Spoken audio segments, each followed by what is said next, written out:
Well, good evening, everyone, and welcome to our budget hearing. I know it's been quite a challenging couple years for all of us. However, I appreciate your willingness to give me your insight and your thoughts, even early on in the budget process like tonight, so that as we are developing the budget, we can take them into consideration. I'm looking forward to hearing from you all. And with that, I'll turn it over to Safahira. Good evening. Before we begin hearing from you, we have a few logistical items to go through. Please note that this meeting is being recorded and live streamed. If you are unable to testify due to technical issues, we will be taking written testimony to ensure every voice is considered during the budget process. Each person will have up to 3 minutes to testify, and those who represent an organization will have up to 5 minutes. You will be called based upon the order of your registration. Everybody is currently muted to avoid background noises. When it is your turn to testify, you will be unmuted and your name will be called so that you have the opportunity to be heard. All testimony will be audio only to minimize broadband issues and to ensure we can hear you clearly. First up, we have Lynn Coleman, followed by Christopher Morasco and Maheen Ahmed. Lynn Coleman is unmuted. Ms. Coleman? Yes, can you hear me? We can hear you. You have 5 minutes. Okay, thank you. Good evening, County Executive Ball, Mr. Robbins, and Dr. Sun. I'm Lynn Coleman, Interim President of Howard Community College. Our beloved Howard County has changed rapidly over the past 2 years, change I've never seen in my lifetime. It has meant innovation and creativity, and at the same time, it has forced difficult decisions and created challenging times for our residents. Throughout the pandemic, Howard Community College has followed our mission of providing pathways to success. It is our touchstone, and it has kept us centered and focused on what we needed to do for our students, even as we face seemingly insurmountable challenges. Now, as we look forward at what lies ahead, we must continue to adapt to this new learning environment that has been embraced by this generation of students. As Howard Community College charts this new course, we must have your support to serve our students and ensure we continue providing accessible, quality higher education to build Howard County's workforce at this critical moment.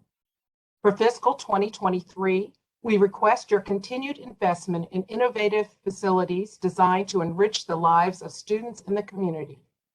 The college is seeking $14.8 million from Howard County for ongoing construction of the mathematics and athletics complex, with another $14.8 million coming from the state. That would be a total of $29.6 million in funding for phase 3 of the project. On behalf of the HCC community, I greatly appreciate your support of the building and your participation, Dr. Ball, in this last summer's groundbreaking. If you have had the opportunity to visit our campus recently, you will see dramatic change underway as construction crews have been digging underground to make room for the foundation and the first floor. The mathematics and athletics complex will serve as a central hub for engagement in athletic programs and education in our essential mathematics curriculum.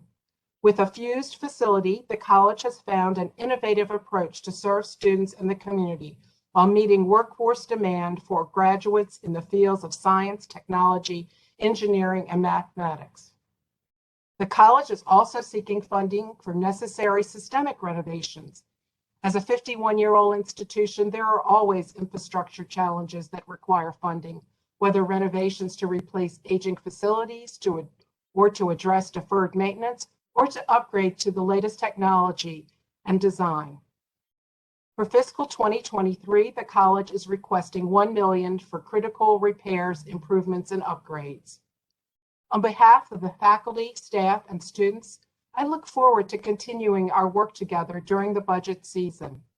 As I close, remember that HCC was there for our residents during the worst of the pandemic. And now, as we chart a new course, HCC will continue providing pathways to success for residents seeking to earn a college degree, grow their skills, advance in their job, or even restart their career. Thank you for your support. Well, thank you so much, Lynn. I greatly appreciate your leadership and partnership, definitely throughout your entire career, but especially during this transition of president. Thank you so much for your insights, and definitely we'll take all of your recommendations under consideration as always. Thank you so much. Thank you. Next, we have Christopher Morasco, followed by Maheen Ahmed. Christopher's been unmuted. Christopher, you're up. Very good, thank you. Good evening, County Executive Ball, Mr. Robbins, and Dr. Sun. My name is Chris Morasco, and I am a proud alumnus of Howard Community College and the current chair of the Board of Trustees, and I appreciate this opportunity to speak on behalf of all the trustees. As the coronavirus pandemic continues to impact Howard County, Howard Community College has responded by charting a new course for its future. The innovative spirit within the faculty and staff has led to diverse modes of learning and services, allowing Howard Community College to reach students where they are with both in-person and online offerings that work with their schedules and their lives. As we look to fiscal 2023, HCC needs your support to continue being one of the best community colleges in the nation. We also need your help to retain talented employees who are passionate about the mission of providing pathways to success. In fiscal year 2022, Howard Community College was ranked 9th out of 16 Maryland community colleges when it comes to employee raises. As you know, or may not know, HCC provides only merit increases, which means there are no step and no cost of living increases. For our community college, this has meant that since fiscal year 2012, our merit increases have ranged from only 1% to just above 4%, including 2 years with delayed implementation and 1 year without any increase. Dr. Ball, if you provide generous support this year, you'll be making a tremendous difference to our employees and in turn, our students. Additionally, to remain competitive, Howard Community College must support its adjunct faculty through a pay increase. A higher pay rate will move HCC closer to Prince George's Community College, Howard Community College's partner at the Laurel College Center. On behalf of the Howard Community College Board of Trustees, thank you for your past support. Tonight, I ask you to make a strong investment in Howard Community College and the future of its students and employees. Thank you. Thank you for your thoughtful testimony, and I agree 100% that your team has gone above and beyond, and we'll do what we can. Thank you. Great. Next, we have Maheen Ahmed, followed by Councilwoman Deb Young and Susan Garber. Give me one moment, please.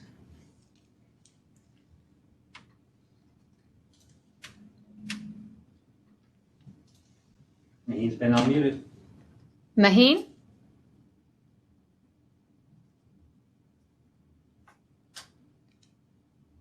Maheen, are you there?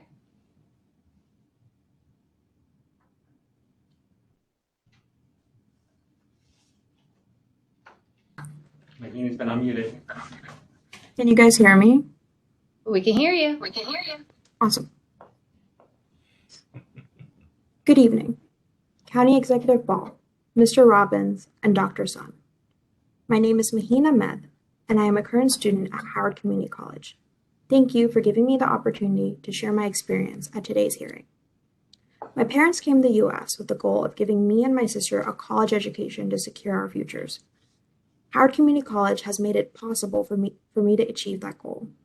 As a first-generation immigrant, my journey to higher education hasn't been easy. It was hard to prioritize my academics my first year at HCC. Since I worked part-time to pay for school, my grades took a hit. This landed me a semester off in academic probation. And in my time, I realized I originally had no idea what I wanted to do. So instead, I came back in the spring as a general studies major with the goal of cleaning up my GPA. By attending office hours with my professors to filling out FAFSA with financial aid and questioning my life with my advisors, The support of HCC allowed me to transform my GPA from a 1.5 to a 3.8, leaving the status of academic probation to becoming a student recognized with distinguished honors helped me receive scholarships. Having my tuition covered motivated me to get involved on campus.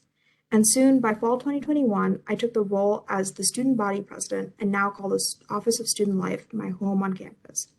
My time in student life has equipped me to transitioning into the professional world and understanding our campus. However, what I value most is the group of student leaders that work alongside me.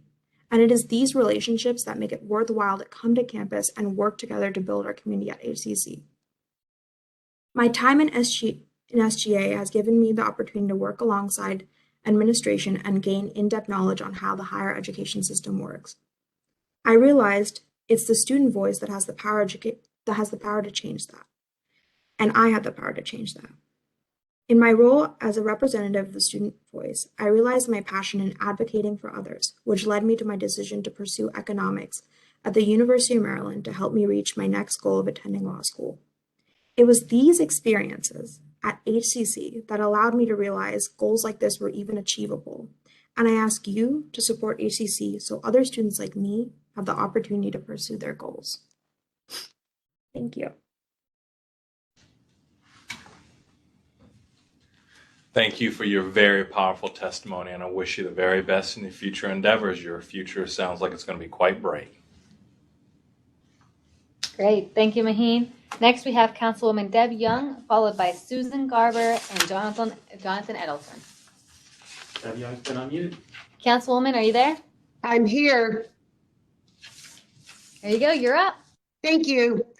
Good evening, and thank you for this opportunity to share with you budget requests that I've received from District 4 constituents over the past year.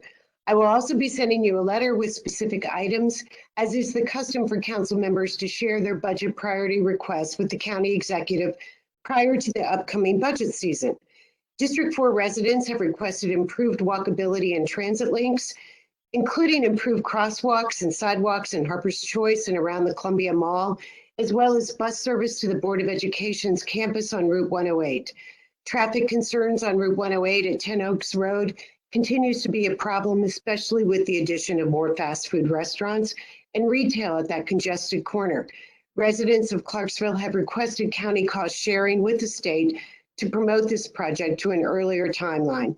At a recent county council meeting, actually this morning, with Board of Education members, the superintendent and HCPSS staff highlighted a serious financial emergency facing our schools. All counties in the state must pay all teachers at least $60,000 annually by FY 2027 per Kerwin's blueprint for the future. Currently, the county's starting salary is $50,000. A phase-in approach over the next 5 years is being requested by HCPSS to facilitate Kerwin's minimum salaries. Kerwin is complicated, expensive, and legally required of the county with little financial commitment from the state. Addressing implementation costs of Kerwin should be done incrementally and deliberately starting in FY 2023 so that we can maintain excellence in our school system and deliver robust services to the entire county. In addition, I ask that the following priorities are either included in American Rescue Plan disbursements or in the FY 2023 budget.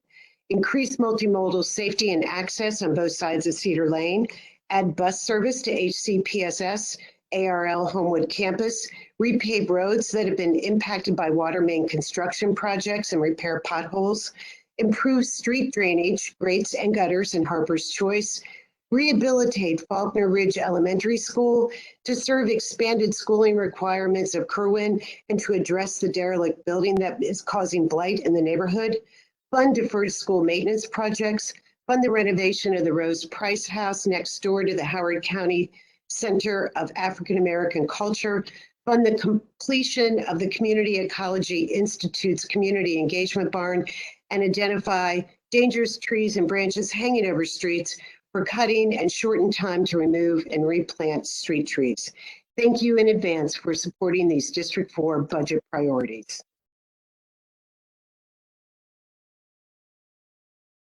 Thank you so much, Councilmember Young.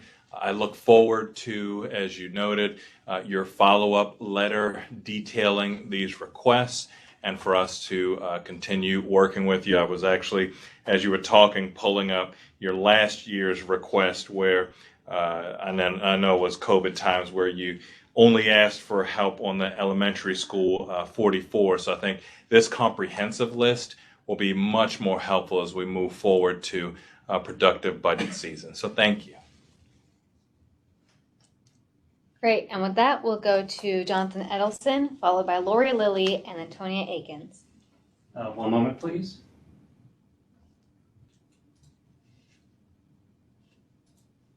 Jonathan's been unmuted.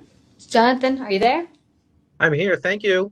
Thank No you, Dr. problem. Ball, for the opportunity to submit budget testimony once again to you. My name is Jonathan Edelson. I'm the chairman of the Oakland Mills Community Association and submitting the testimony on behalf of our board of directors. Before I begin, on behalf of the Oakland Mills Board and Community, I'd like to acknowledge the community-focused and transparent way the county continues to handle the COVID-19 pandemic. Thank you, County Executive Ball and your team for your leadership. I'm going to move on to education. Each year we testify in request of funding for the deferred maintenance projects on Oakland Mills Middle and Oakland Mills High School. And this year our Board of Education responded. So this year we're asking you to plan ahead for the timely funding of the long overdue deferred renovations to OMMS and OMHS in fiscal years 2024 and 2026, as the school system is requesting in its plan. Over $100 million in deferrals equates to health and safety repairs, including replacing HVAC systems that the school system concluded could no longer support an environment conducive to learning. The combination of deferred maintenance at Oakland Mills High School and Oakland Mills Middle School equal 20% of the overall deferred maintenance cost for all Howard County public schools, and there will be opportunities to address this within the next few fiscal years.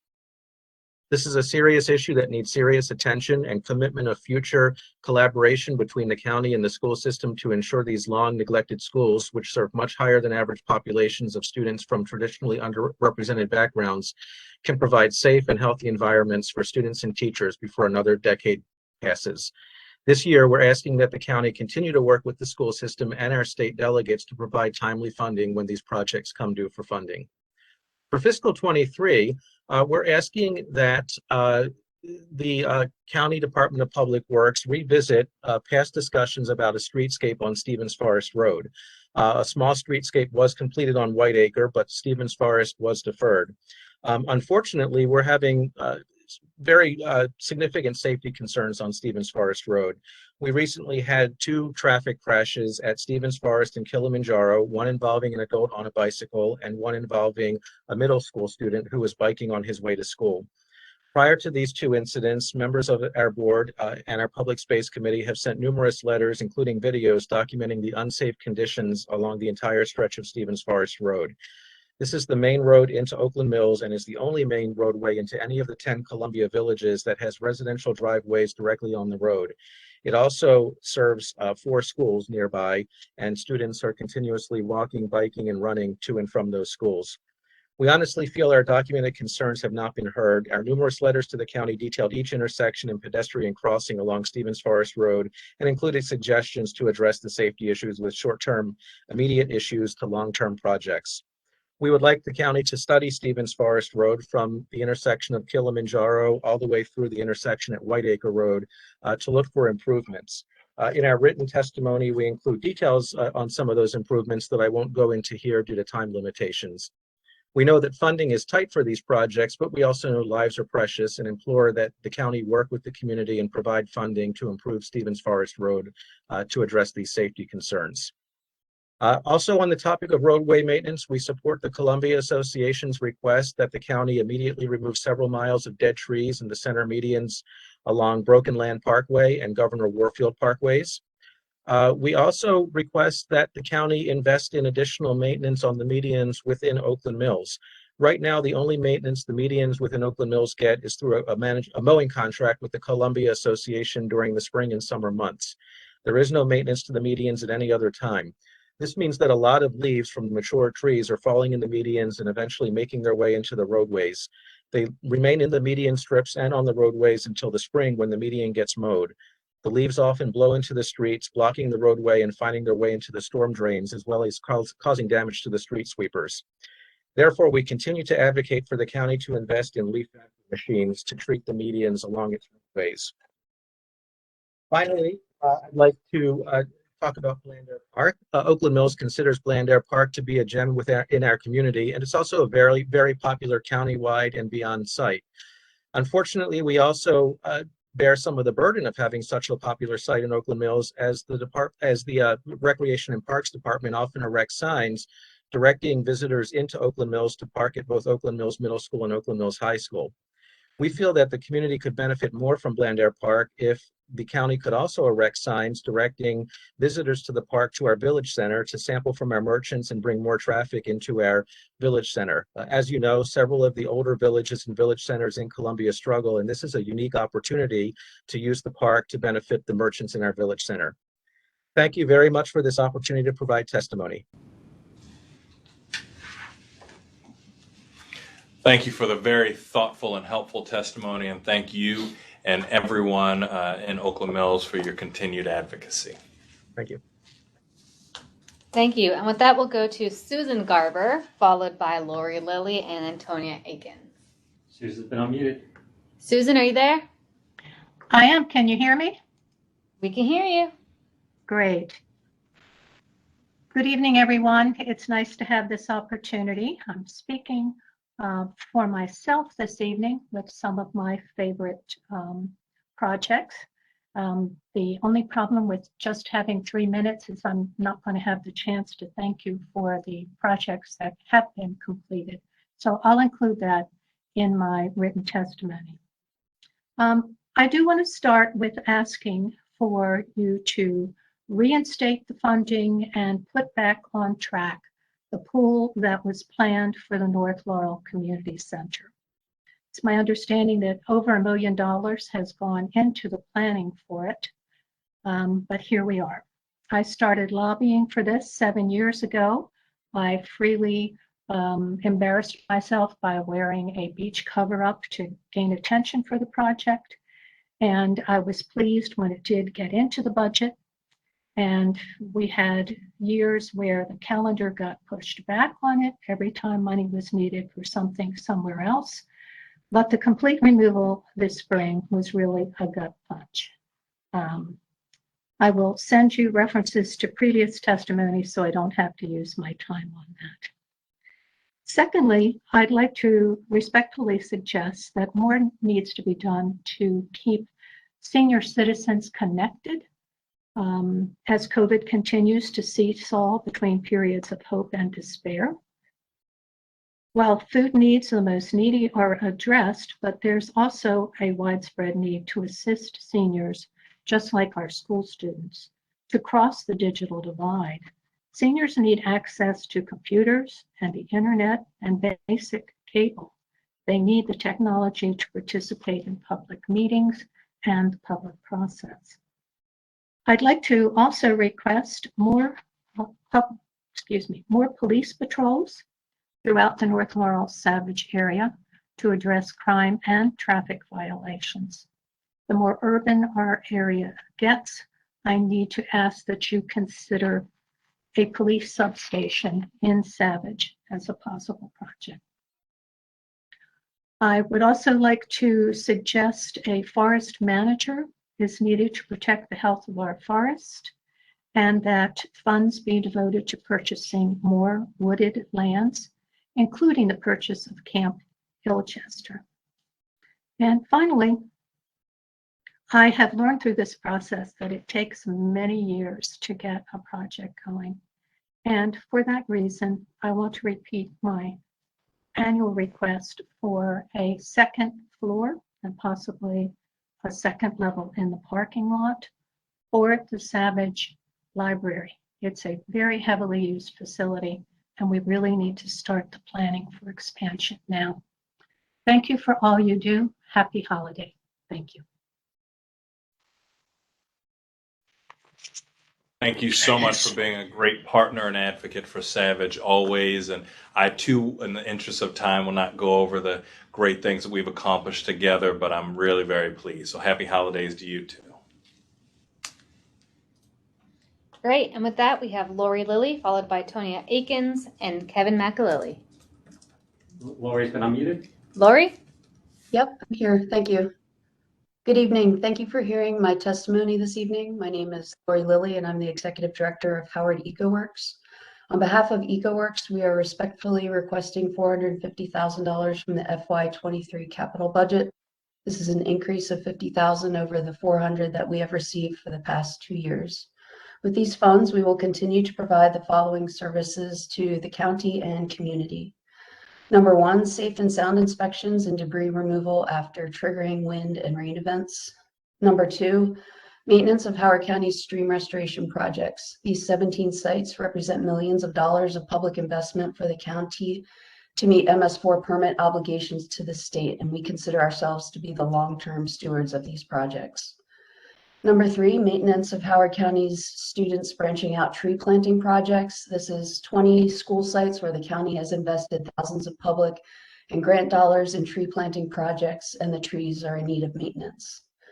Number four, maintenance of Howard County stormwater infrastructure. Recently added to our list were the new Patapsco River Road street bump outs. We're proud to care for what I believe are the county's first street bump outs. Number five, at the Corrections Department, we will continue operation of our Seeds of Change native plant nursery and building a jail jobs pipeline. We demonstrated success with our model this past summer with an inmate that had been volunteering with us under work release. We hired him on as a paid intern before he was released, and he actually received his first paycheck from us days after he was released from jail. He successfully completed the part-time internship and then was promoted to a full-time crew member on our Uplift crew. This was proof of concept that we can be successful in our detention center programming and in changing people's lives. Number six, education and outreach. We continue to educate and engage thousands of community members every year in a variety of ways, including promotion of Howard County's own environmental sustainability programs, such as Cleanscapes, Turf to Trees, Stream Relief, and more. Number seven, Tree Hoko. This fall, we relaunched our Tree Hoko campaign to complement Howard County's own tree programs to provide more tree plantings to more members of the community. As a focus, we are addressing tree equity in the county and stewarding the green infrastructure network with new plantings on properties that do not qualify for public tree programs. Number eight, green jobs. Through our partnership with Howard County government, we continue to be a leader for our region with our green jobs programming. I've had requests everywhere from the eastern shore of Maryland to Chattanooga, Tennessee to Orange County, California, from people, organizations, and governments wanting to know more about how we are doing and what we are doing. We are proud to partner with you as a regional, if not national leader in green jobs programming. We want to continue to provide excellent services and programs to Howard County government and to the community at large, but the costs to support our workforce are increasing as we strive to achieve minimum wage. In addition, we are developing our FY22 to 24 strategic plan, and we are expanding and emphasizing our diversity, equity, and inclusion measures. In particular, we are collaborating with the Howard County Public School System to support workforce opportunities for those with disabilities. With classes throughout the school system, we are developing a production pipeline for native plant seed conservation. We think that this will be a critical expansion of our Seeds of Change program that directly supports individuals with disabilities through the creation of work opportunities while supporting conservation of our native plants. The additional funds will help us to bring this other critical workforce development program to life. County Executive Ball, we thank you for your consideration of our FY23 request and hope that you recognize the many and multi-layered impacts that we have in the community with our grant funding.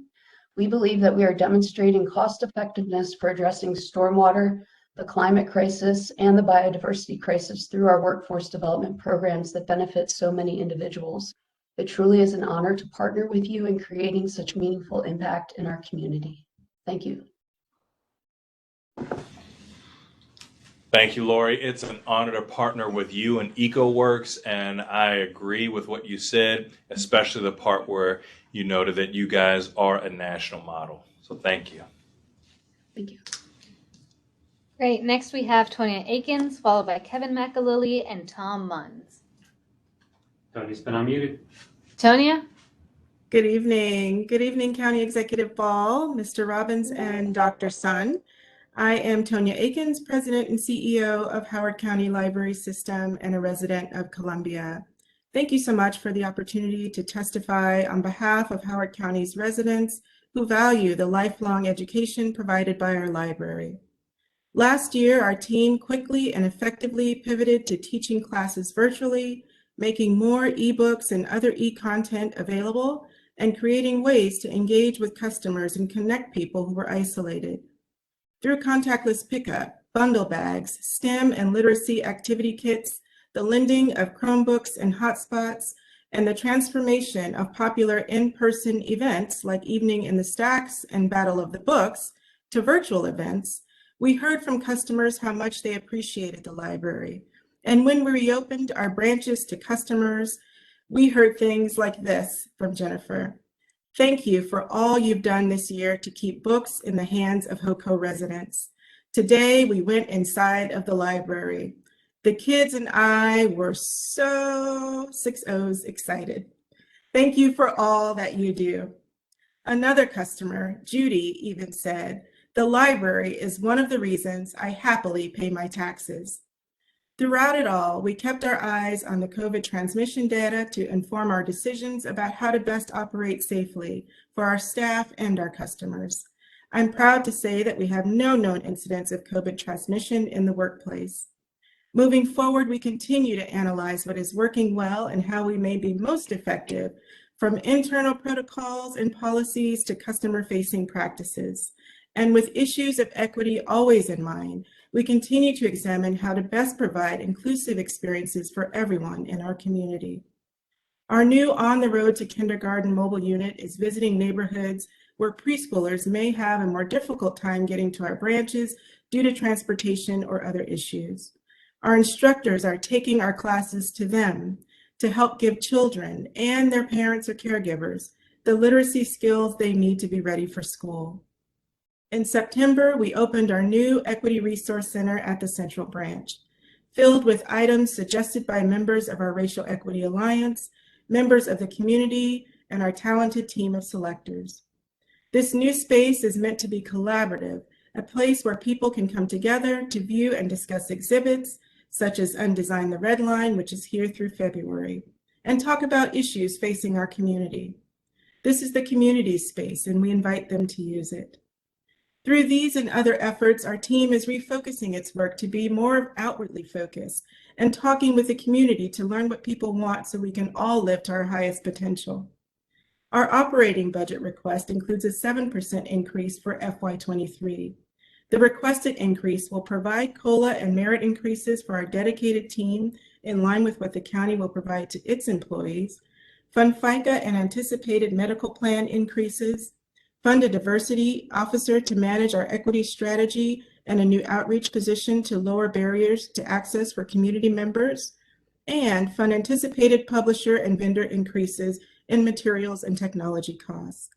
As always, we will operate optimally to be good stewards of the tax dollars entrusted to us and return the highest value to our community. In a 2020 statewide survey, nearly 4 out of 5 Marylanders believe libraries are a good investment of their tax dollars, and a majority want to invest more in public libraries. 80% believe that public libraries improve a community. 82% think libraries build a sense of community, and 87% believe that public libraries help people learn new things. On behalf of our community, I respectfully ask you to invest in our community and fully fund the HCLS Board of Trustees' budget request. I thank you for the many ways you support HCLS. Thank you.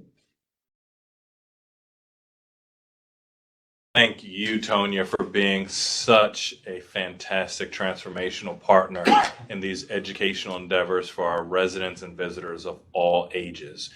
You and everyone who works on your team and the Board of Trustees has really taken a fantastic library to the next level. Thank you. Thank you. Next, we have Kevin McAlilly, followed by Tom Muns and Bill Withers. Kevin? Kevin is not present. Okay, we'll move on to Tom Muns, followed by Bill Withers and Colleen West. Tom's been unmuted. Tom?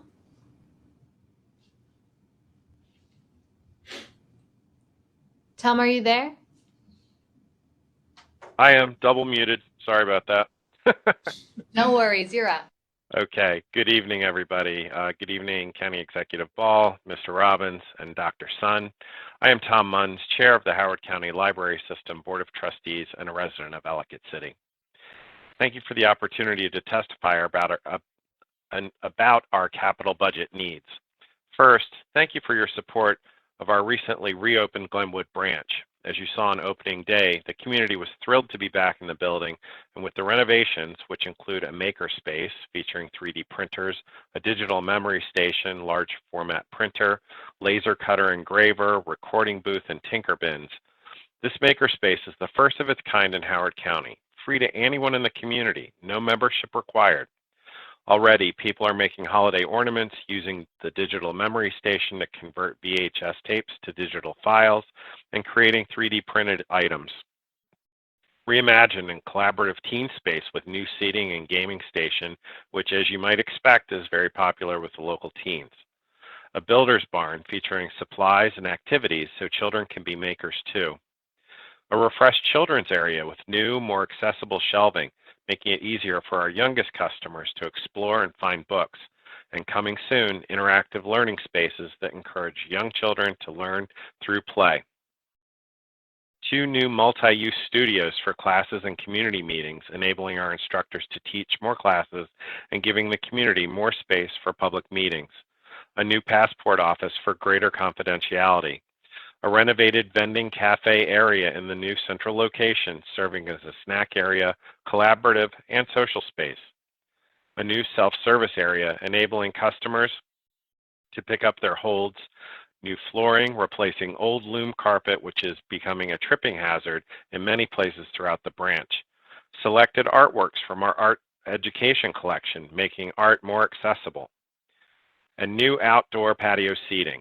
This patio will be a popular destination on warm, sunny days, perfect for outdoor classes, book discussion groups, and informal meetings.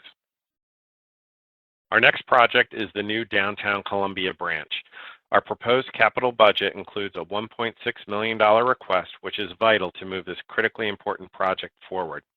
This new branch will be the only space in the Meriwether district fully accessible to the community regardless of means. It will be the only public place where families, seniors, and teens can gather, collaborate, and relax without pressure to buy something or become a member. Our library branches are one of the very few spaces available for community groups to use at no cost, and our meeting rooms are often filled not only with our own activities, but also with civic groups, scout troops, garden clubs, neighborhood associations, and other groups. Our current central branch is slated to be demolished as redevelopment plans move forward. With pace of development in the Meriwether district, we need to move forward so that this branch will be ready to welcome people back. We're still 5 years out from the doors opening if this budget request is funded now, and time is of the essence. There's some additional testimony that was submitted in my written, and I'll end there. Thank you for the opportunity. Thank you two for the partnership that I noted with Tanya, and I agree 100%. You all have created some really magical spaces in your library. So definitely appreciate your testimony, and we'll definitely look at it more in detail. Thank you. Next up, we have Bill Withers, followed by Colleen West and Warren Workman. Bill? Bill's been unmuted. Thank you. I want to thank you so much for the opportunity to speak tonight. I'm here in my role as board co-chair for Howard EcoWorks. You've already heard from Laurie, so you have the numbers. So instead of that, I want to personally thank you for your years of support for Howard EcoWorks and for the foundation that county government has laid for us. It's about community and it's about the environment. Those two are inextricably bound and vitally important to our future. Nobody knows this better than you do, and the work that Howard EcoWorks does for and with you is the cornerstone of our service, public and private. It's the service to the community building and service to the environment throughout the county. Whether we're in Columbia, Jessup, Ellicott City, anywhere in Howard County and beyond, or at schools, congregations, homeowners associations, whether it's the beautiful work at Symphony Woods or the down and dirty stuff that keeps Ellicott City safe and sound, or any of the myriad other programs and projects, big and small, We see your contribution to both the environment and the growth of our community every day, and I really want to thank you for it. I look forward to many years of fruitful partnership. Thanks very, very much. Thank you so much, Bill. I still remember the first time you testified before me as a county council member, and you never cease to amaze, as you can imagine. Very infrequently does my team just get a thank you. So it's always well appreciated. Everybody works so very hard. Well, thank you, and no singing tonight, though.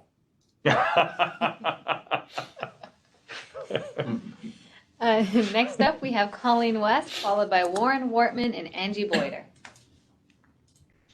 Colleen's been unmuted. Colleen? Good evening. I'm Colleen West, the Executive Director of the Howard County Arts Council, located at 8510 High Ridge Road in Ellicott City. On behalf of the Arts Council and the arts groups we serve, I want to thank Dr. Ball for all that you've done for the arts and our community during your many years of public service, first as a member of the County Council and now as executive. We are especially grateful for your strong leadership throughout the pandemic. We also recognize the difficult position you are in as you try to balance the needs of all residents during another extremely challenging budget year. That said, the arts have been one of the hardest hit sectors hit by the pandemic, and we hope we can count on your continued support. During the past year and a half, many people came to rely on the arts to connect and to cope with the hopelessness and anxiety caused by loss, uncertainty, and prolonged isolation. The arts provided us with a space for solace, inspiration, and joy. They have been a lifeline for those suffering from mental illness and depression. Economic reports show that the arts have been hit hard. Nationwide, at the height of the pandemic, unemployment for creative workers was 63%. 95% lost income, and 58% still cannot afford to visit a doctor. Job losses at nonprofit arts organizations were 4 times worse than the average of all nonprofits. 37% were lost. Pre-COVID, Howard County was home to 760 arts-related businesses that employed 3,500 people. The county's arts sector includes for-profit design and photography businesses, tourist attractions such as Meriwether Post Pavilion, and a vibrant network of 20 to 25 nonprofits. The nonprofits are the heart of the county's arts community and a primary focus of the Arts Council. Pre-COVID, county arts nonprofits generated $4 million in revenues, had 121,000 people in attendance, and generated an extra $15.7 million in audience spending for a total economic impact of $20 million. All but a few were completely shuttered for over a year. Thankfully, county, state, and federal emergency grants provided them with some relief. However, their budgets remain extremely fragile. While all of us in the arts are excited and optimistic about inviting audiences back to galleries, theaters, and concert halls, it will take time to get back to pre-pandemic attendance and income levels. As arts groups try to reopen, they face new COVID variants, hesitant audiences, and a steep decline in earned and contributed income. Their already fragile budgets are at great risk. The Arts Council, through its grant from the county, is one of the only sources of unrestricted funds for day-to-day operations. This support is critical. In FY21, through our partnership with the county, we awarded $685,000 in grants to arts organizations, and we assisted the county in administering additional $100,000 in relief funds to the arts. Local groups we support, such as the Columbia Festival of the Arts, Poco Palizzo, and Musico Ballet, continue to work hard to improve our quality of life by bringing a wide range of traditional and contemporary arts to our community.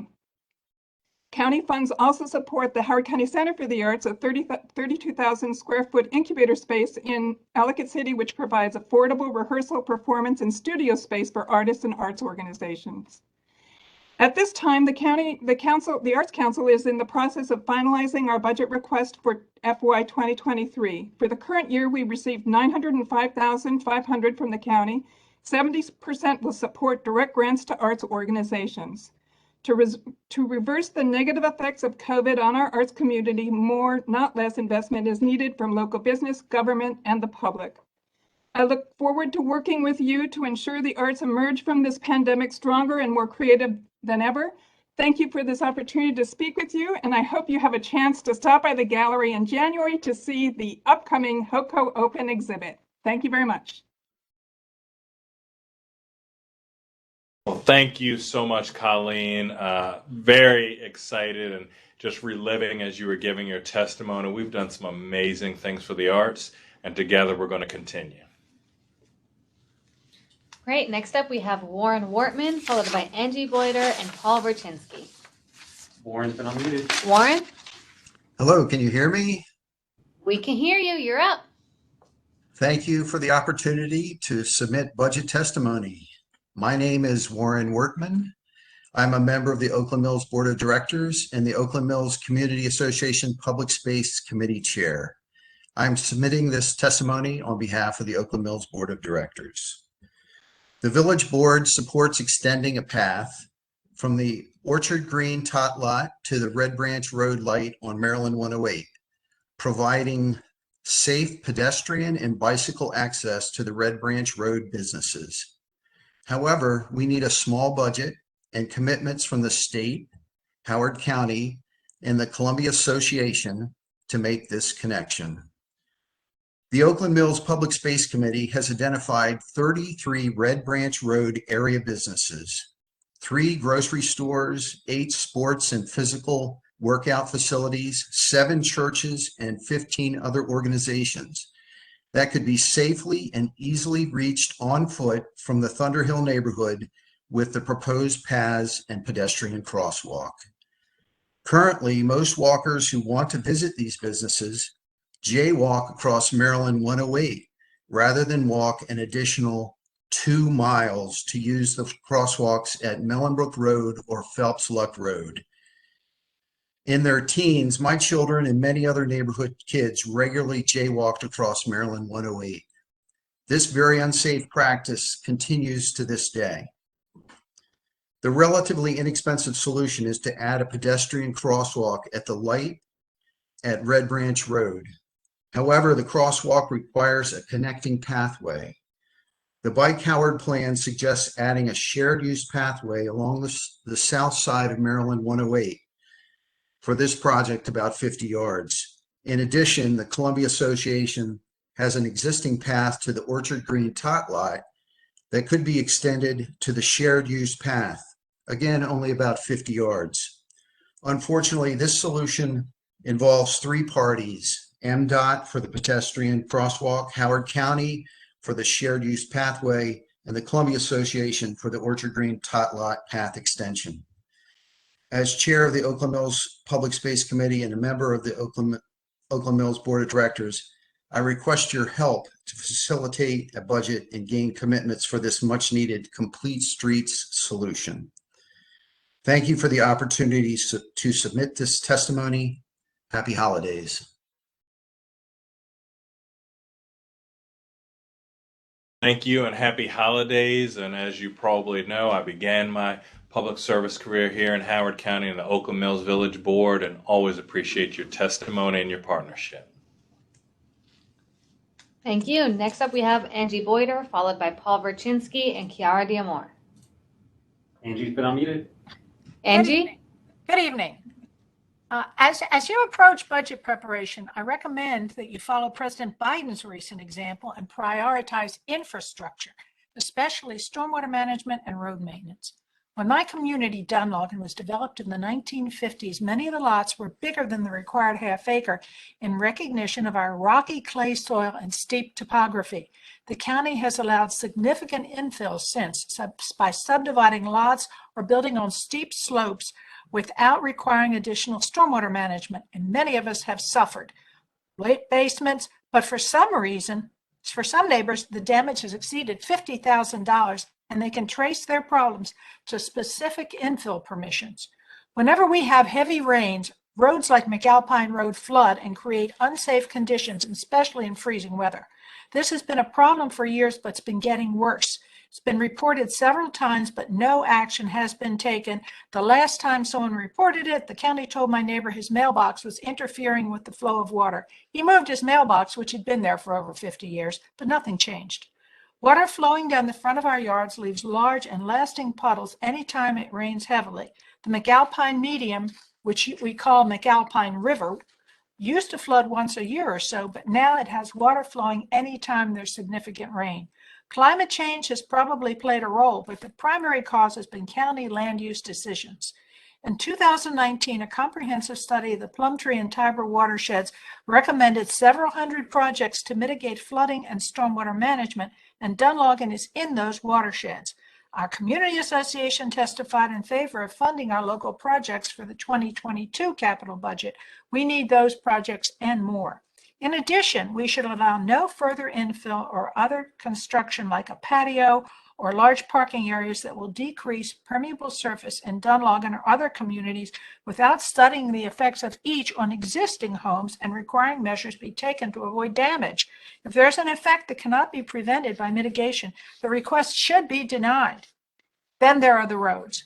Many of our local roads in the county are in dreadful condition. This affects public safety, especially for our kids and our older adults. Children in Dunlogan walk or ride their bikes to school and even to the nearby library. It's not safe to ride a bike over our potholes, cracks, and rough surfaces, and walkers are prone to trip. Take a walk with me sometime and see for yourself. Our older adults walk our neighborhood for exercise, some of them with walkers, and these rough roads are not safe for them either. In addition, many people my age can tell you how uncomfortable it is to ride in a car over rough roads when our arthritis or similar conditions are acting up. If we truly want to be age-friendly, we should provide safe, smooth roads. The county resurfaced Dunlogan Road this year and fixed an especially deep hole at the intersection of Frederick Road and McAlpine. Thank you, but much more is needed.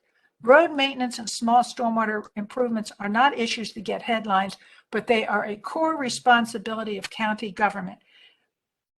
I've spoken on both these topics in many public input sessions.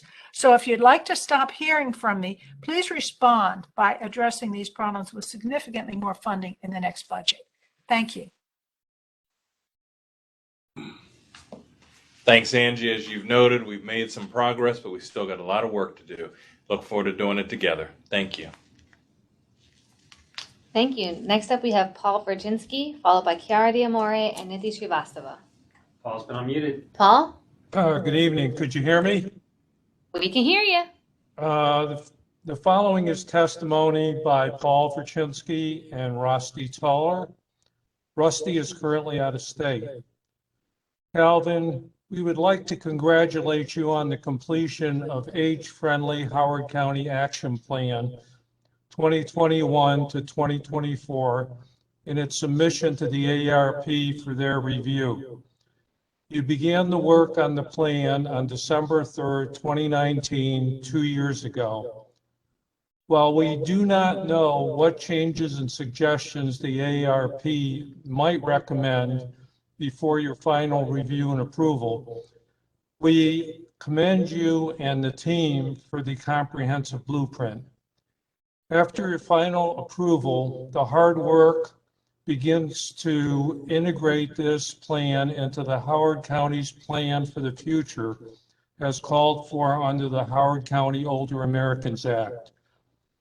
There are many, many recommendations and actions identified. As members who developed some of these, we had anticipated that the steering committee would prioritize what should be implemented in 2022, 2023, and 2024. This was not done, so we are proposing that the following be implemented in your next budget. 1, Healthcare 2B.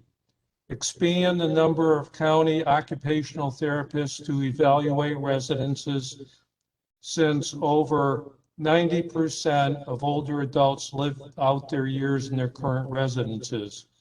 2, Healthcare 5A. Expand the availability of low-cost respite care for family caregivers. 3, Communications 5B. Redistribute tech devices that are donated, reused, or refurbished by utilizing the loan closet. This is crucial since everything during the pandemic has moved online. 4, Transportation 1C. The RTA should issue a procurement for supplemental paratransit service. 5, Transportation 5A. Provide a county grant to accessible resources for independents to help older adults in providing transit travel training services. And 6, work and civic engagement, 1A and B, institute a Howard County Volunteer Center to replace the closed Columbia Association Volunteer Center. This volunteer center should be countywide. The existing Recreation and Parks Volunteer Center could be expanded. These are immediate needs, and others can meet and determine priorities for subsequent budget years. Thank you. Thank you, Paul and Rusty. Very helpful, very insightful. Please, as always, be aware that my team may be reaching out to you for even more insight. Thank you. Next, we have Kiara Diamore, followed by Nidhi Srivastava and Kevin McAlilly. See something? Been unmuted. Kiara? Good evening.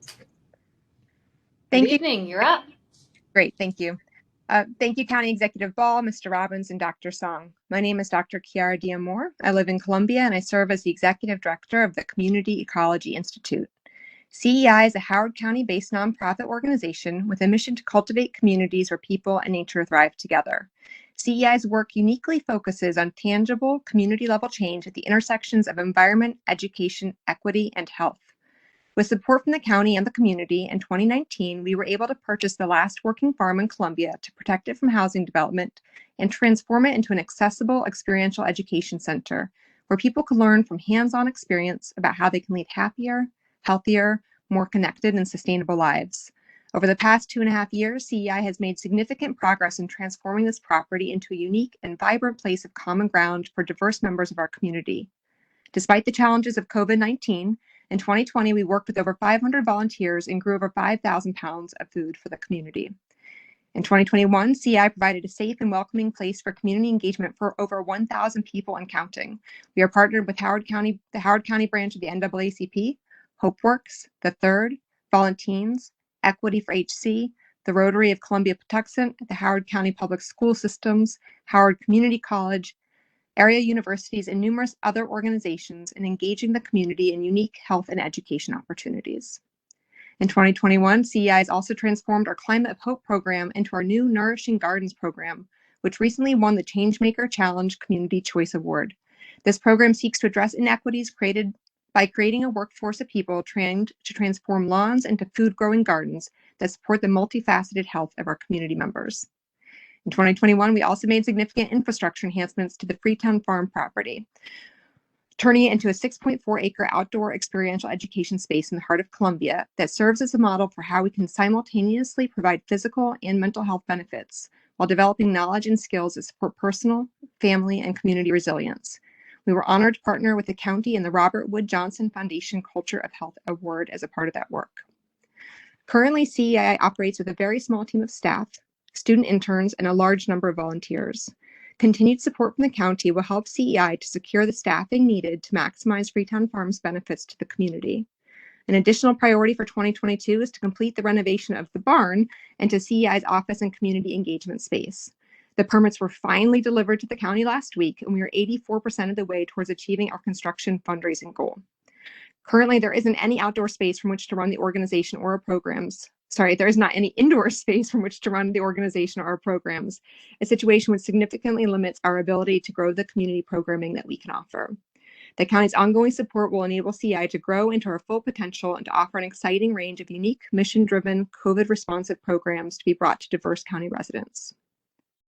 Farm-based community education centers like CEI's growing at Freetown Farm have the power to help transform communities, restoring the environment, bringing people together with a sense of hope and purpose for the future, nurturing health, and building resilience.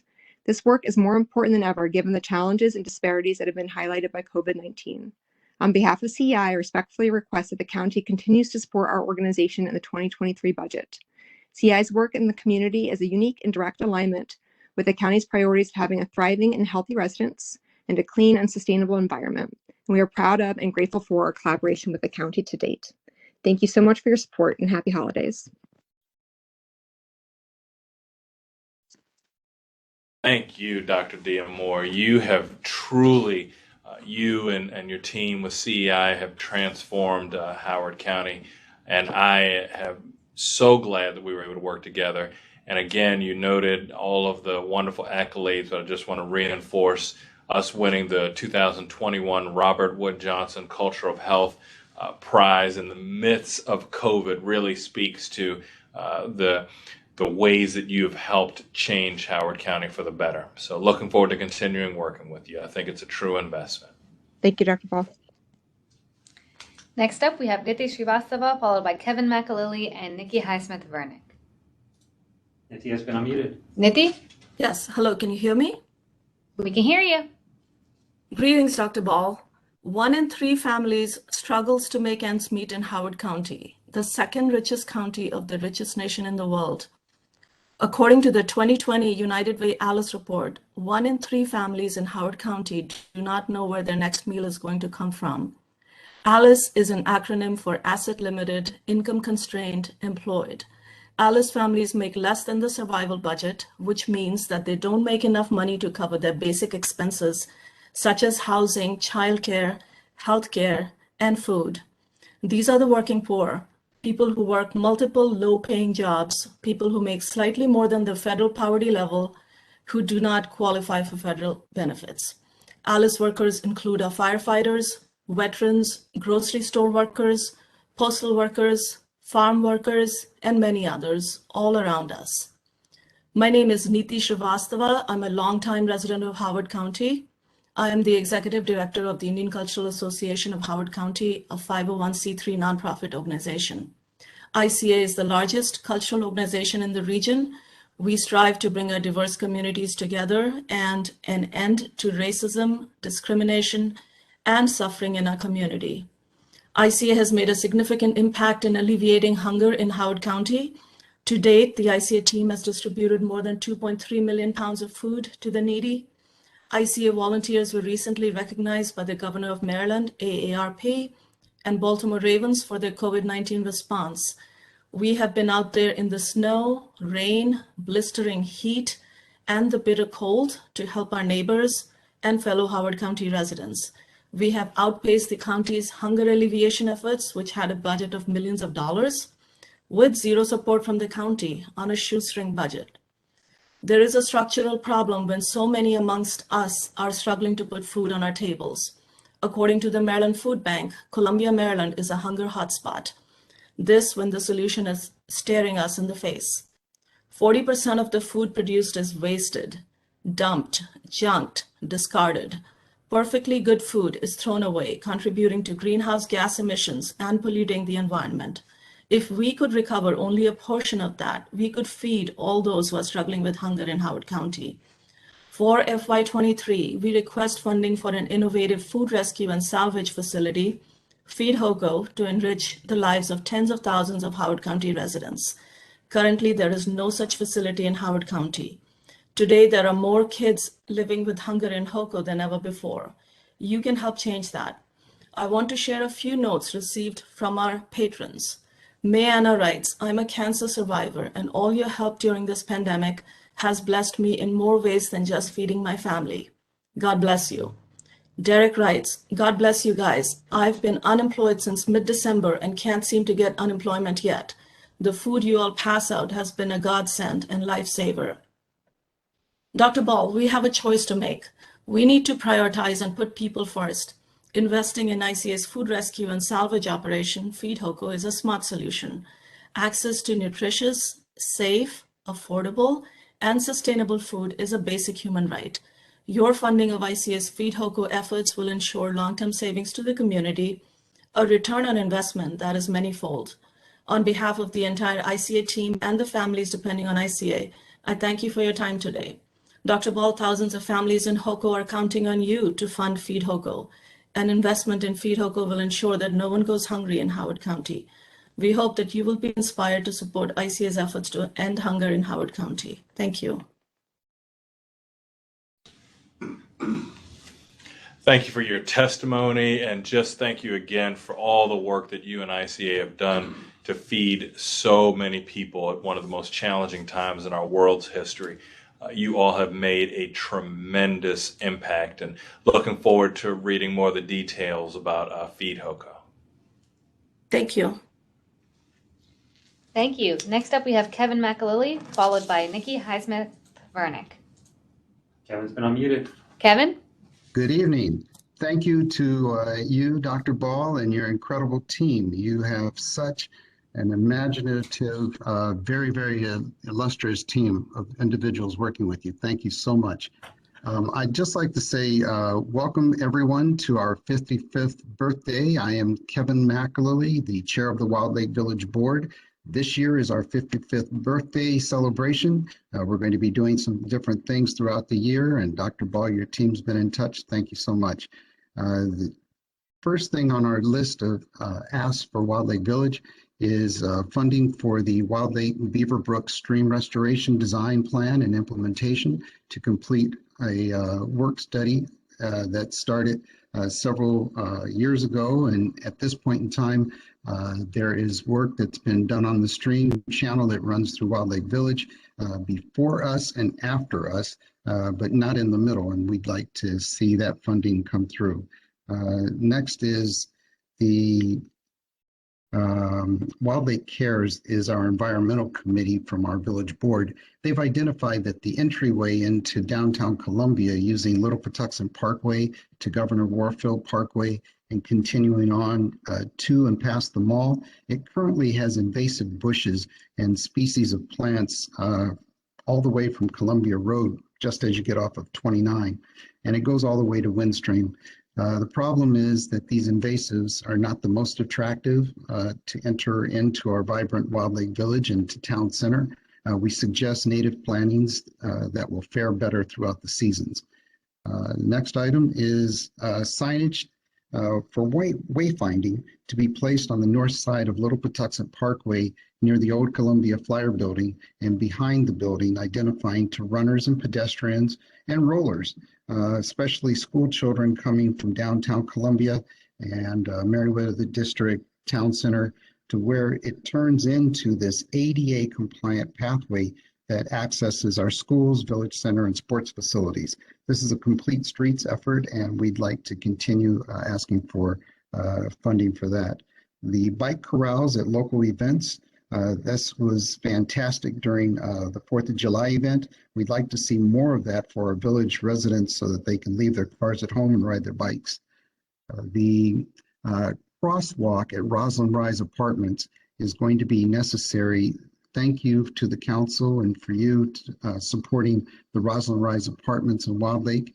Going directly across the street from Roslyn Rise, where it's going to be renovated, is the Interfaith Center. And there is a pathway that leads out of the facility. We'd just like to have a crosswalk that leads over across the street. There's an elementary school in Wild Lake that's not being utilized at this point in time. It's called Faulkner Ridge Elementary School, and we'd like for it to be looked at a different way at this point in time. It came up when we were talking about Roslyn Rise, and now we're thinking, well, maybe we should be able to see something happen with this. So if the educational desires are needed, let's go ahead and look at it for specials and specific programs or different grades, or even possibly a sports facility. But let's open up the window and see what else we can do with this. We'd also like to see continued funding for Howard EcoWorks. It's one of our partners we've been working with throughout our community, and they're looking at a $450,000 funding request for their amazing workforce development projects that they've been doing with sustainable landscapes throughout the community. They are also looking at a new location for their home base, and it would be fantastic if there was a way that could be looked into. That is it for us tonight. I do appreciate it. Thank you for everything you guys have been doing for Wild Lake Village, and we look forward to partnering on future events and activities.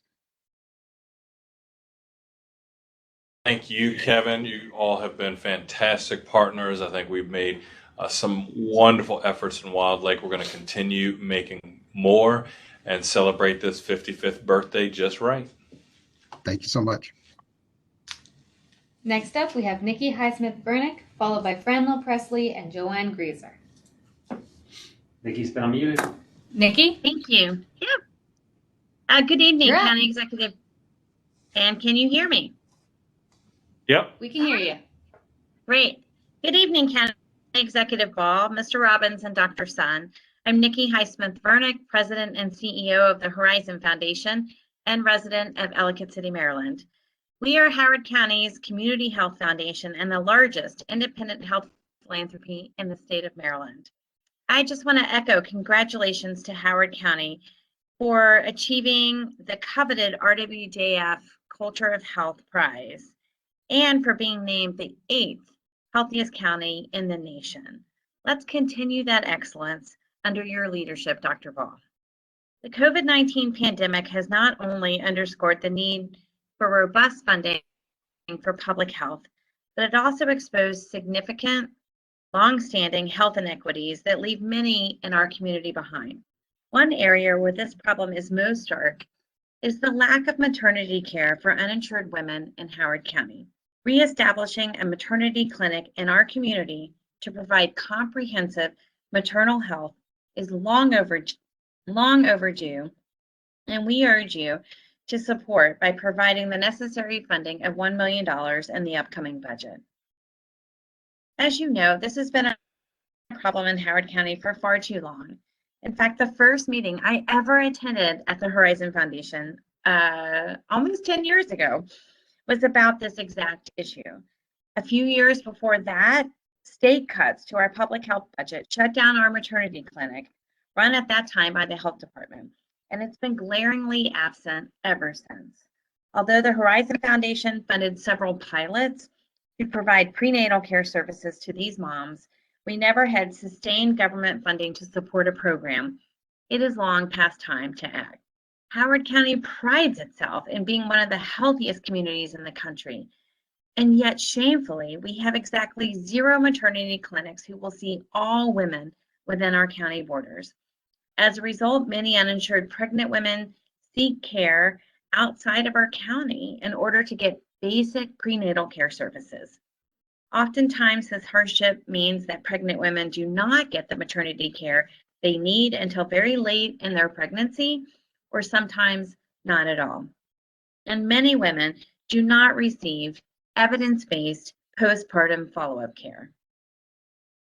Unfortunately, this disproportionately harms undocumented women and women of color and can lead to poor birth outcomes, including premature birth, low birth weight, and even infant or maternal death. Instead of giving our children the foundation necessary to live long, healthy, and vibrant lives, we have put obstacles in front of them even before they are born. For many years, Montgomery County has offered an effective maternity partnership program with area hospitals that provides prenatal care to uninsured pregnant women. As a result of the program, 90% of babies born to partnership moms were born at a healthy weight. Other states and localities have similar programs that we can learn from. Howard County's Racial Equity Task Force recommended that the county fund and establish a maternity partnership program modeled after the one in Montgomery County as a way to improve health outcomes in our community. We urge you to adopt this recommendation and bring all the necessary parties to the table to implement this model in our community. The Horizon Foundation stands ready as a committed partner to help solve this problem once and for all. We know you didn't create this problem, but we know you can help solve it. In addition to funding maternity care, the Horizon Foundation continues to support the implementation of complete streets across our community. We are so thankful for your administration for the record level of funding committed to bicycle and pedestrian projects over the last year. And we urge you to continue to expand your funding to build safer and more accessible sidewalks, bike lanes, paths, and intersections, especially in areas of need with historic disinvestment. We have heard so much testimony tonight of its importance, and we thank you for your leadership in this area. Lastly, as we continue to navigate the COVID-19 pandemic, we really appreciate strong funding from public health. We urge you to leverage local, state, federal resources to improve our local public health system. Thank you so much for your consideration. Thank you, Nikki, and please thank Horizon because of so much of the foundational work that you all have done for years. I think that helped put us in the position where we are on the cutting edge for health and wellness, and we're going to continue doing even more work together. Thank you.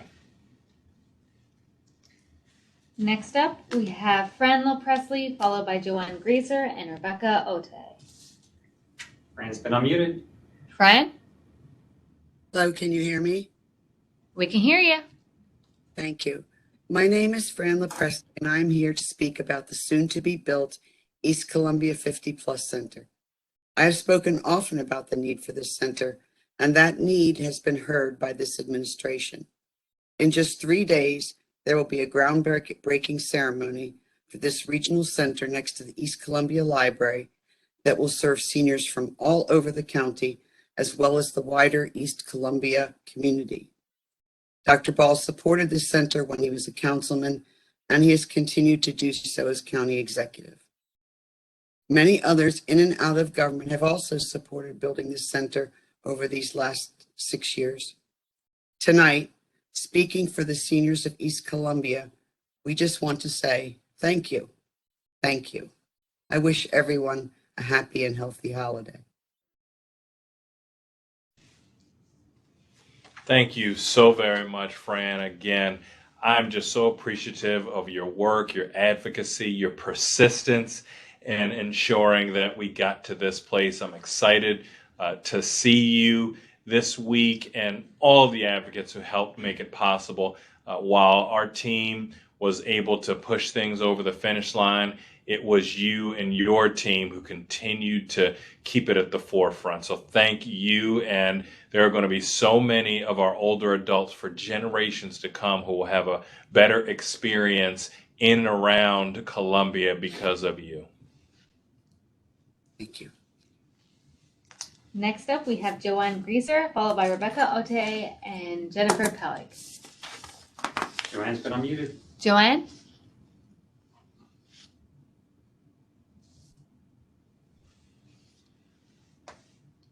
Joanne, are you there?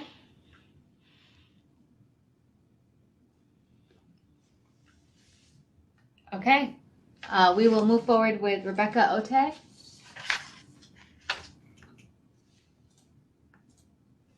Rebecca's Good been evening, unmuted. Dr. Ball and members of the administration. My name is Rebecca Otte. I'm a 5th grade teacher in my 21st year with Howard County Public Schools, and I'm a resident of Laurel. When I started outlining my testimony for tonight, I went looking for statistics on the funding of HCPSS over the years. My plan was to compare the budget requests of superintendents and boards of education to the final budgets that were passed, which never seemed to include the full amount requested. But there are a lot of moving parts in any given budget, and so it's hard to really compare from year to year without quickly getting into the weeds. We try, of course, quoting the percentage overall of the county budget going to education, the average per pupil spending amount, the dollar amount over maintenance of effort, or the flashy but meaningless phrase record funding, since even a dollar over the previous year's budget would be record funding. So I realized that the best way for me to compare funding levels would be to talk about what it's actually been like in my classroom these last 21 years. When I started teaching, the maximum class size in grades 3 through 5 was 25 students. It's currently 32. 7 more students changes the dynamic in my classroom in a lot of ways, but the most easily quantifiable is in the grading. 7 more students means that at least 14 more minutes of grading per subject, which adds at least an hour to my weekly workload, 2 when I'm grading writing. Note that that's not an hour or 2 of grading, it's an hour or 2 more than the 3 to 5 hours it would take me each week to grade 25 papers. Another thing that has increased is special ed caseloads. In my first 2 years of teaching, each grade had its own special educator and special ed para, and they had a caseload in the 4 to 8 range. Currently, special ed caseloads are frequently near 20 or even more. My school has 4 special educators shared between 6 grade levels, which is why I've sometimes been asked to act as the special educator. We write IEPs to meet students' needs, but when the Department of Special Ed doesn't have the budget for close adult support staff, We pull staff from other areas to cover. One year I was asked to be the general educator, the special educator, and the close adult support all at the same time. No matter how skilled I am at my job, I will never be able to be 3 people simultaneously. Every recent spring, people have gone to the BOE building to fight for the programs they want to keep because we haven't received the full budget request. We've lost tech teacher positions, math support, and reading support staff. We've had to fight to keep instrumental music. I realize that these are decisions that the boards of education made, not the county, but they've only had to make these decisions because we haven't been given the funding that they said we need. Telling the school system to live within its means has meant that students have large classes and less time with teachers. It has meant educator burnout due to unmanageable workloads. We must do what it takes to adequately fund our school system. Thank you very much. Thank you, Rebecca, and all of our educators who have done so much more, as you noted, but frankly, so much more for to protect our kids, the physical, mental, emotional, and educational health during this most challenging times, all while many of our educators have also struggled. And you're right, we do definitely need to do more and better with funding. So really appreciate your testimony. Thank you, Dr. Ball. We're going to go back to Joanne Grieser. Joanne's been unmuted. Joanne, are you there? I am. Can you hear me? We can hear you. Great. Thank you. Good evening. My name is Joanne Grieser, and I'm the president of the Howard County Pickleball Association. The Howard County Pickleball Association has been active for over 5 years. We started our organization in a tiny conference room over the YMCA gym. There were about 20 of us back then, and we had 2 simple goals in mind: play and promote pickleball. Our small group organized. We elected board members. I was the first secretary and the last position on the board to be filled. We wanted to start organizing weekly sessions, but we didn't have any courts, so we drew lines on tennis courts with chalk. It was not ideal, but it worked. And each time we went to play, we had to measure the court and set up our nets. It took time, but we are a determined group. We identified 2 underutilized tennis courts behind the ice rink in Columbia. A few of our board members convinced CA to paint court lines there. You can fit 2 pickleball courts on 1 tennis court. The association set a time on Saturday morning from 9 to 11, and each week attendance grew until we had 16 people playing and 20 people waiting to get on to the next open court. There were a few Saturdays when 2 tennis players would come and use one of these precious courts. 2 people using 1 tennis court would knock off 2 pickleball courts and sideline 8 of our players. They had 2 people playing while we had 25 to 30 people waiting. When they would stop playing to rest for 15 or 20 minutes, we would approach them nicely and ask to use the courts, but they refused. It was very hard to watch them sitting on 1 tennis court while 2 empty pickleball courts, when we had people wanting to use the only place we had to play. Time marched on, and the tenacious board members kept asking CA and Rec and Parks for more courts. Finally, they modified a few more courts for dual purpose use. Locust Park and Vantage were a couple of those spots. Then a wonderful mistake happened, and handball courts were torn down and 2 permanent courts were built at Appleton. These courts are always busy. I remember one summer evening, I waited for my turn for over an hour. I finally gave up and went home because it got dark. Our membership has grown from that first meeting of 20 people to over 600 active members. 600. We are adding new members every week. Not all of our players are members. Ad hoc groups are popping up all over the county and hosting play sessions. And I belong to an ad hoc Sunday morning group of almost 60 people. 10 to 12 Sunday morning, we have 8 courts set up and we still have people waiting. Pickleball is mainstream. It's grown from a few players drawing lines on tennis courts to being showcased on network TV shows like Good Morning America. And full coverage on cable of the World Pickleball Championship Games. Yes, there are World Championship Games, and the winners this year are from Maryland. We are not a passing fad like pet rocks and hula hoops. We're here to stay. It's the fastest growing sport in the United States today. And this sport is not just for retirees, although we have members in their 80s that do beat me regularly. And the majority of our Sunday group are people under 40, and they bring their teen and 20-year-old kids, and they come on the courts. I've been beaten by 18-year-olds as well. To help support the youth programs, our organization donates equipment to schools. We have volunteers that are willing to host after-school programs if Howard County had the facilities. The sport encourages camaraderie and good sportsmanship. When I lose a point because my opponent made a great shot, I say great shot, and not between clenched teeth. I really do mean it. Unfortunately, Howard County, the 7th richest county in the United States, has not kept up with the growing demand for courts and facilities. We only have 2 dedicated courts in our county, 2. We do not have any dedicated covered or indoor facilities, nothing with lights for night play. We get a few hours a week in a couple of gyms and very little time in the evening for folks that are working. Once the snow gets too deep to clear a court, we have very few places to play. You will see us clearing courts with snow shovels in our ski hats and woolen gloves and trying to hit balls that don't bounce because it's too cold. But we are still out there. This is a great sport and a wonderful way of getting exercise, young or old. We are respectfully requesting that you consider funding for permanent courts in places like Blandare, Western Regional, and Appleton Parks, and more dual-use courts in Centennial, Savage, and Blandare Parks, and a dedicated indoor or a lighted covered facility that can be utilized at night and during inclement weather. We hope you will consider our request and invite us into a more in-depth discussion about our needs. And as always, we would welcome you on the court for a game or two. Thank you for your time. Thank you very much for your testimony, and looking forward to continuing exploring Howard County to expand pickleball. Next up, we have Jennifer Peleg, followed by Katia Hernandez and Laura Arroyo. So Jennifer Pelly is not listed, but there's a Jennifer White. Jennifer?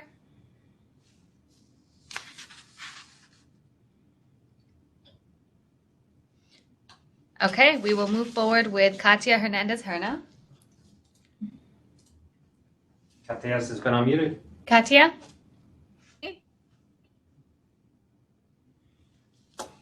Hola, mi nombre es Katia y soy originaria de El Salvador.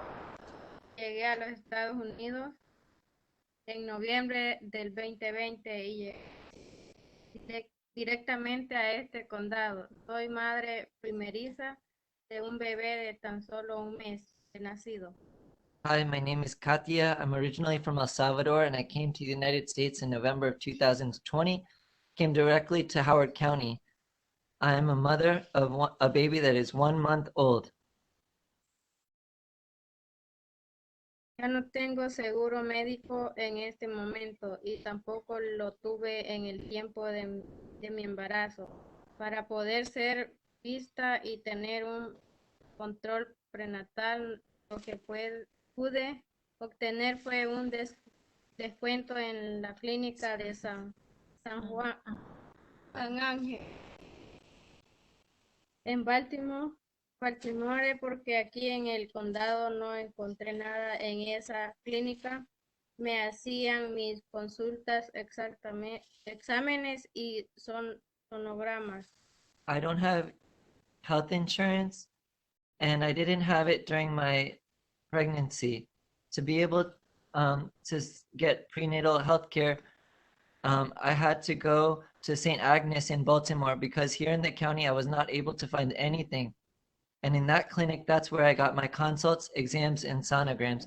If I could also just ask for like an extra minute for the translation. Debido a que soy madre soltera y no estaba trabajando en el momento, solo me tocaba pagar $5 cada visita y en el caso de sonogramas, exámenes, me tocaba pagar $150. So as a single mother, I was unable to work, and in those different appointments, I had to pay $5 a visit. But for the sonograms and other exams, I paid $150.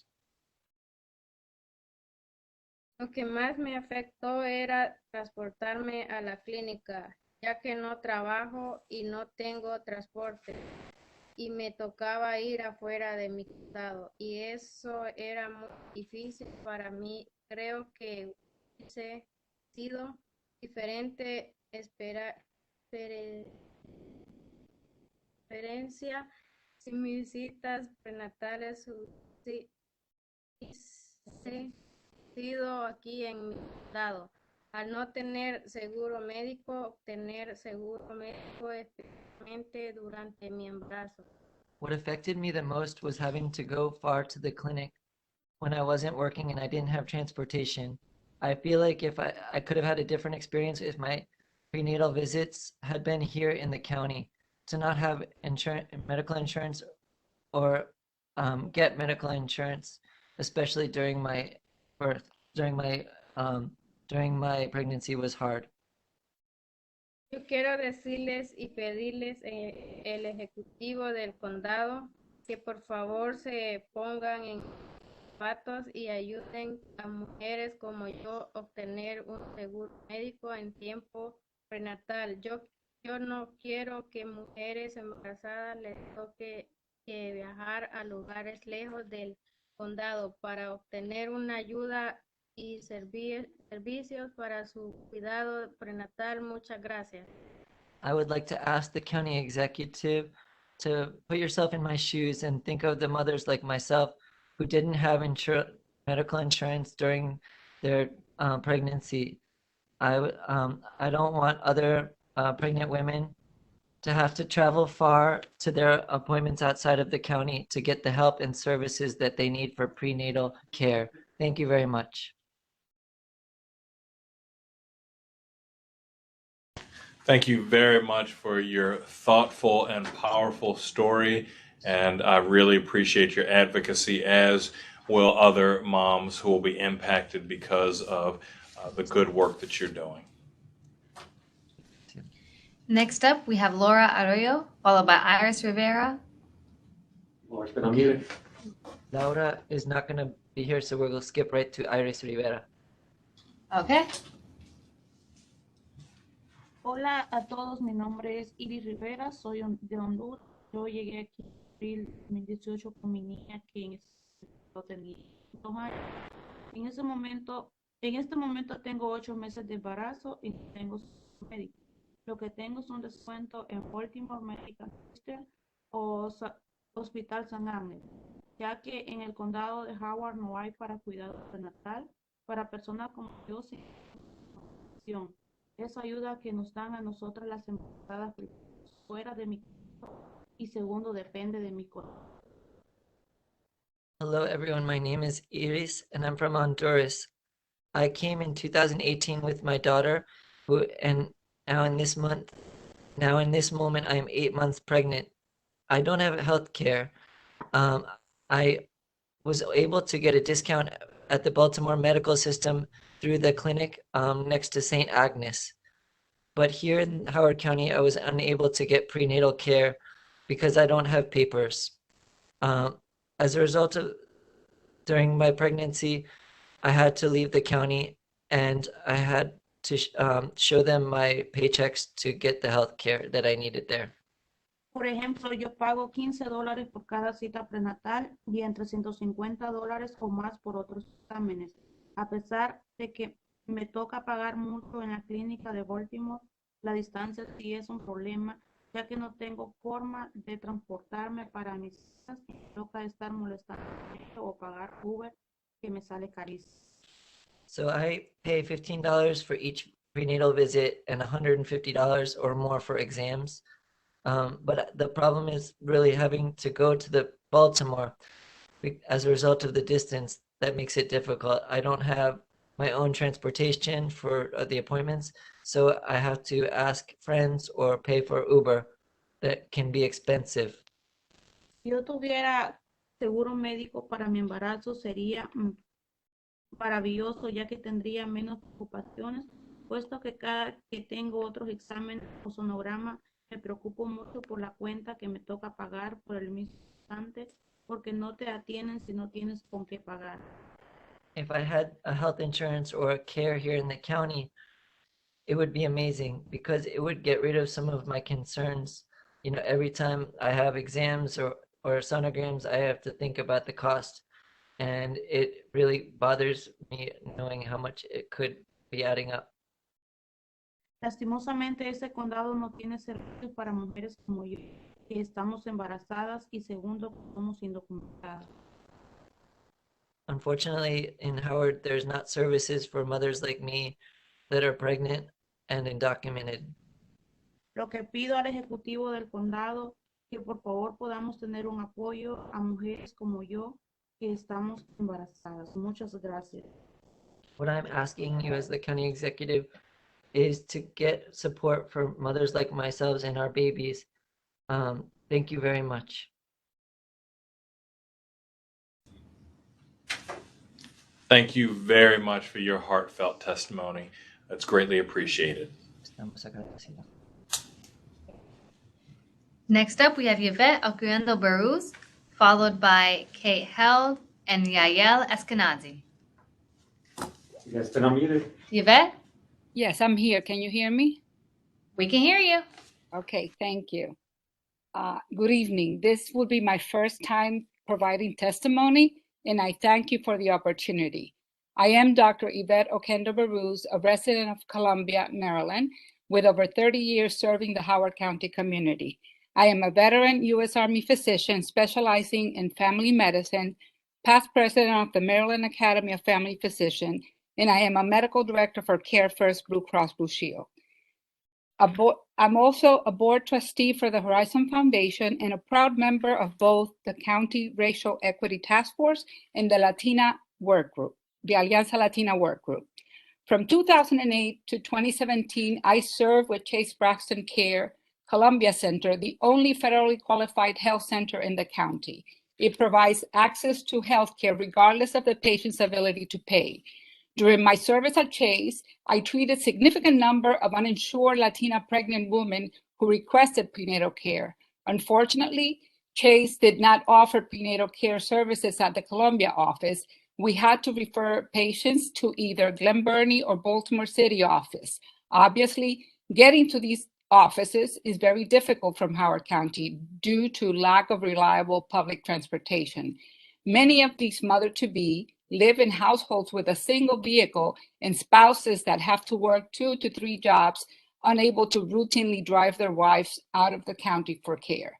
As a physician, as a mother and grandmother, I find it truly ironic that one of the wealthiest counties in the nation, recognized by the Robert Wood Johnson Foundation as a winner of the 2021 Culture of Health Prize for fostering health, equity, and inclusion, is the same county without access to essential prenatal care for all women. During this COVID pandemic, the Latino community has and continues to provide all of us with essential, with services that we label essential. In providing these essential services, our Latino community has been more at risk and disproportionately affected by the COVID-19 pandemic. We hear about the importance of health equity and inclusion, but we fail to provide access to affordable prenatal care to these immigrant Latino women who are part of this vibrant Howard County community. Neighboring counties like Montgomery have found a way to implement affordable access to prenatal care by fostering partnerships among hospitals and OB providers funded by county dollars. Today, I would like to thank you, Dr. Ball, for your commitment to reducing health inequities like lack of access to maternal and child health services.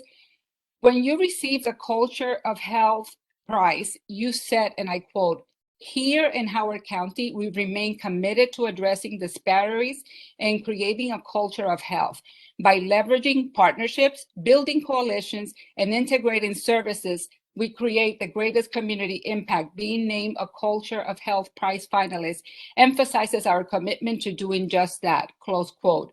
So Dr. Ball, let's make this a reality and not just words.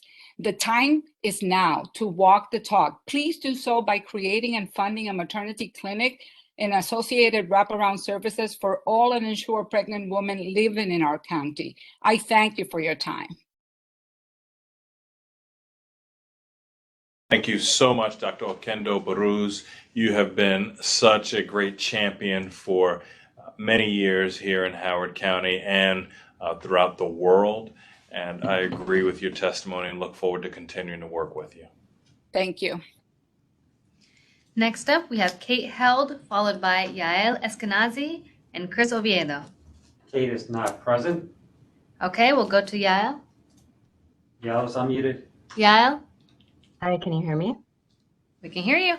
Great. Good evening, everyone, and thank you for this opportunity. I'm here in support of our request for financial backing for the Maternity Partnership Program.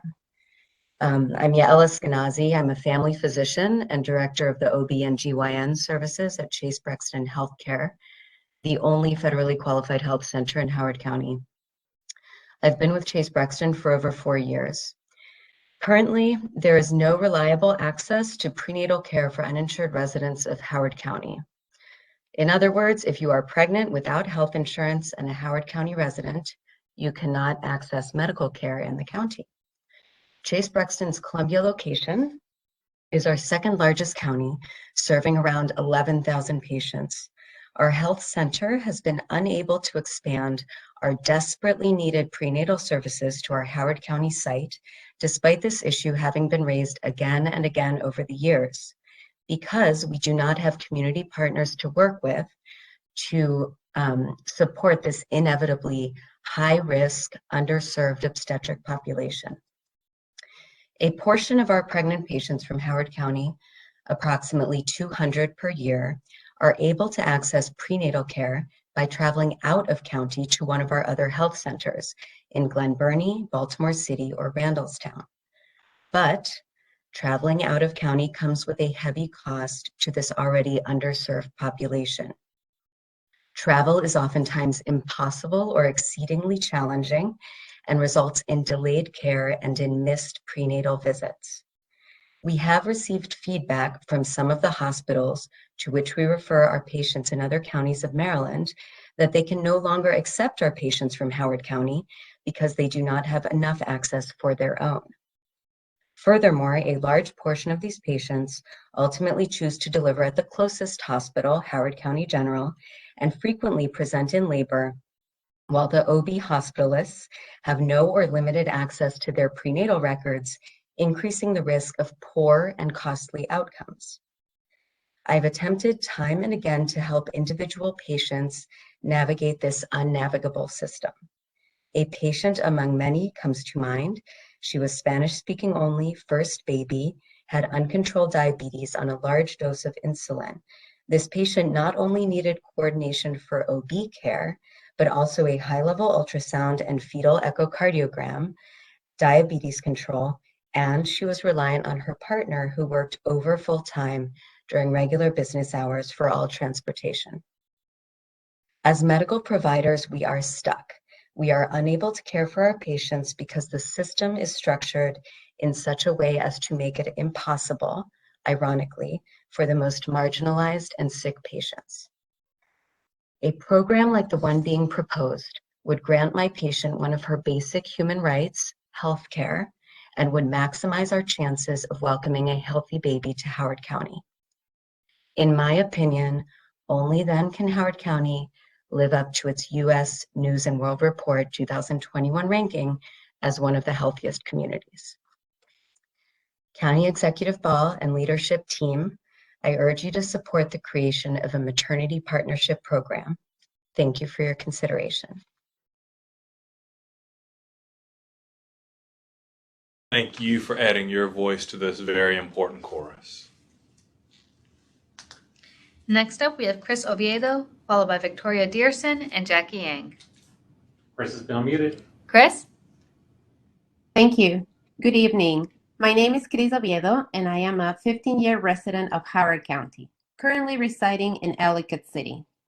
I am a Latina immigrant, a local radio and TV professional, an avid volunteer with many local initiatives and organizations, and an advocate for Latino immigrants in our county.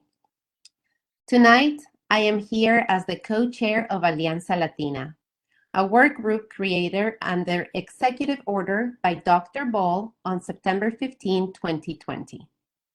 Our charge, among other things, is to advise Dr. Ball, and I quote, on best practices and strategies to further protect and promote the Latino community in the areas of health and wellness services to non-English speakers, recommend action steps for closing gaps in healthcare without regard of immigration status, and access to quality of life resources. Well, Dr. Ball, ask and you shall receive.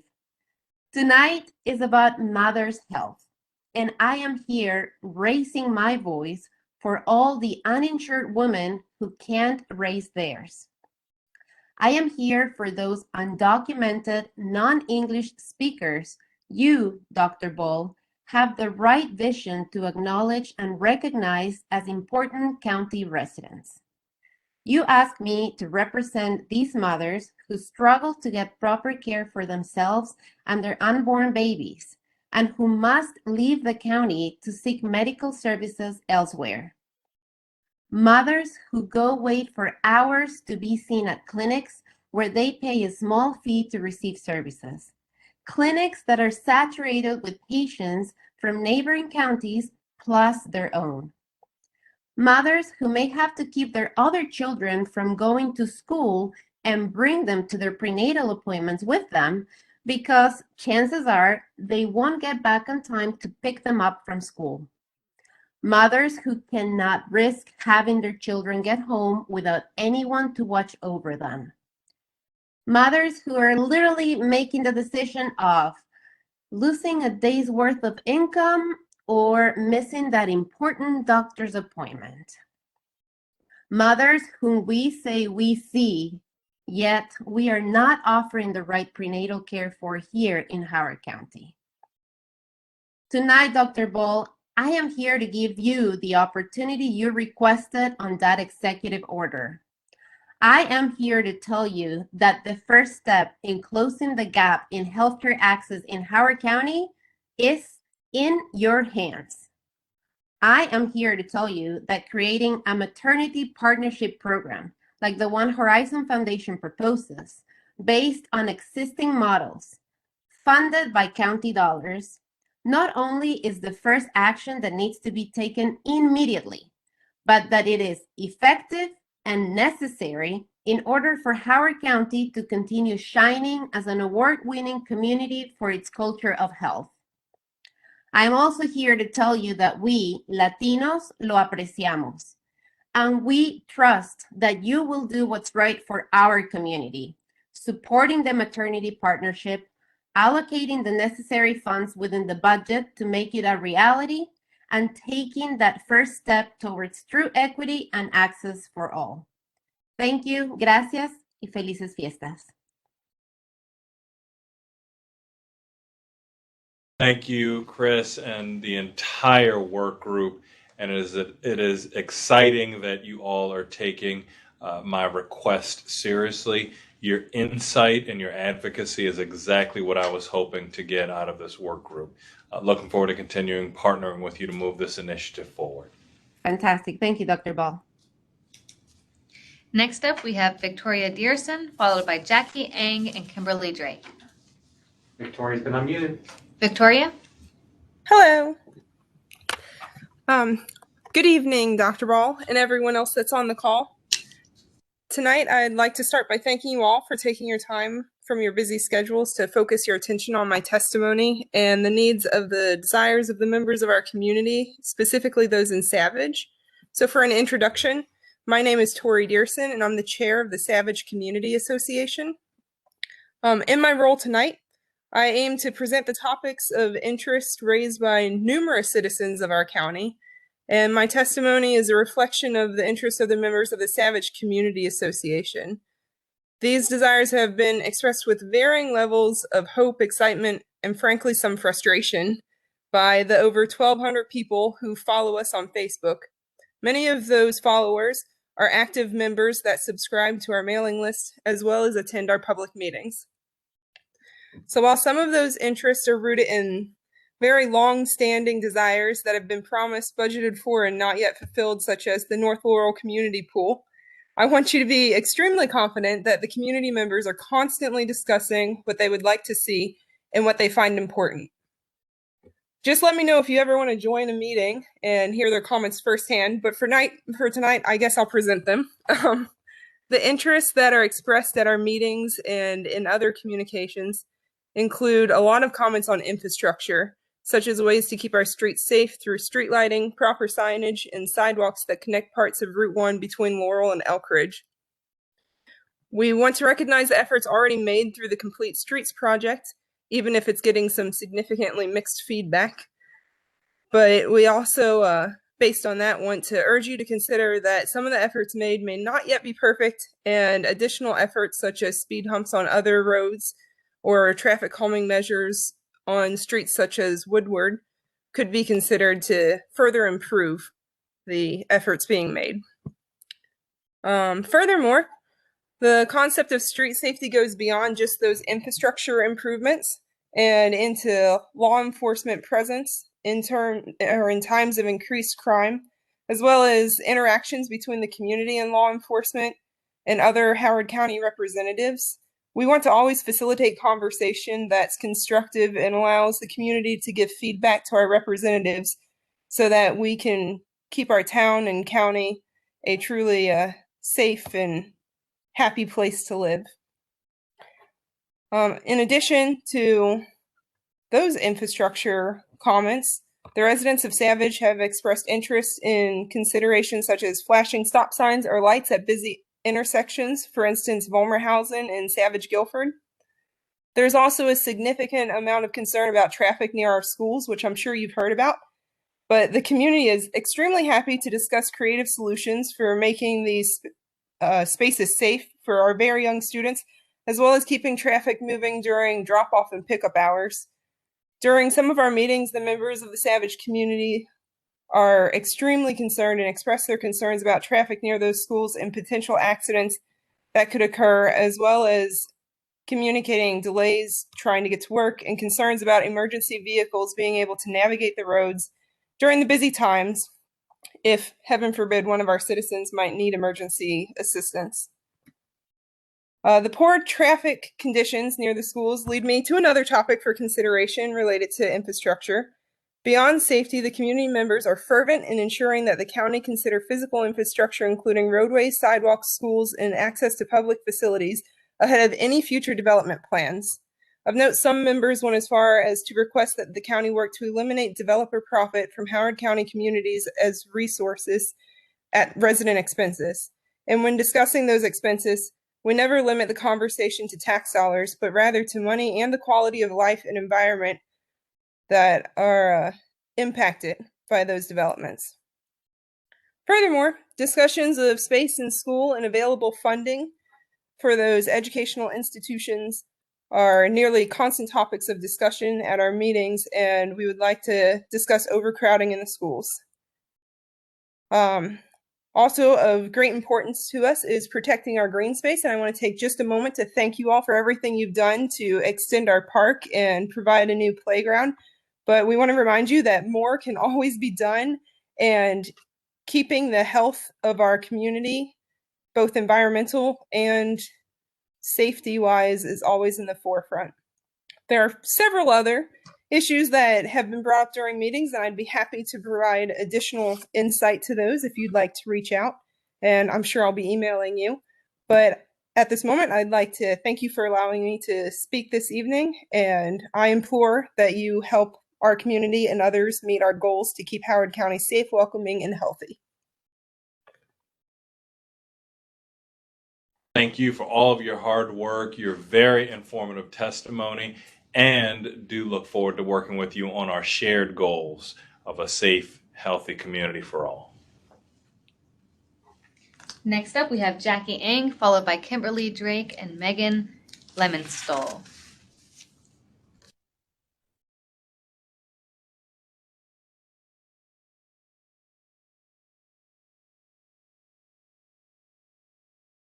Not.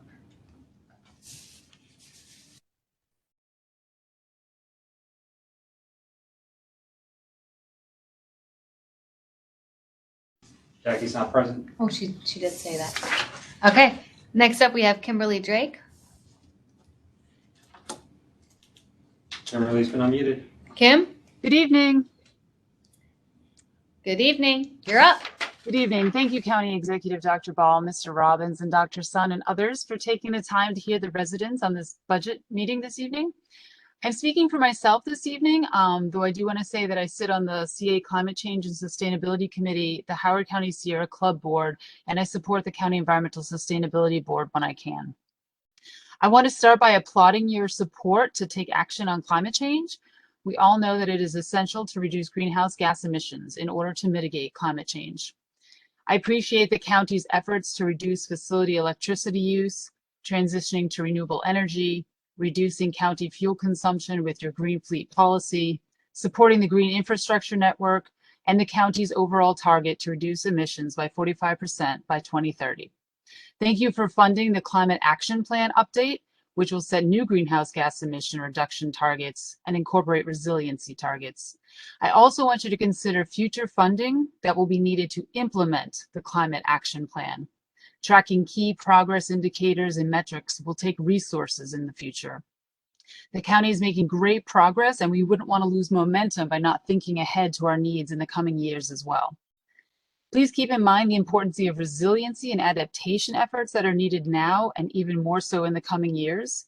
This includes the importance of the Emergency Management Department, as we are seeing more and more extreme weather events that are leaving residents across the country without power, stranded due to flooded roads, unable to get their needs met, to get medical attention. We need funding to prepare Howard County for these types of events. The bottom lines are that this is about saving people, and that it costs less money to mitigate climate change than to adapt to it. So funding these efforts is of utmost importance. Thank you again.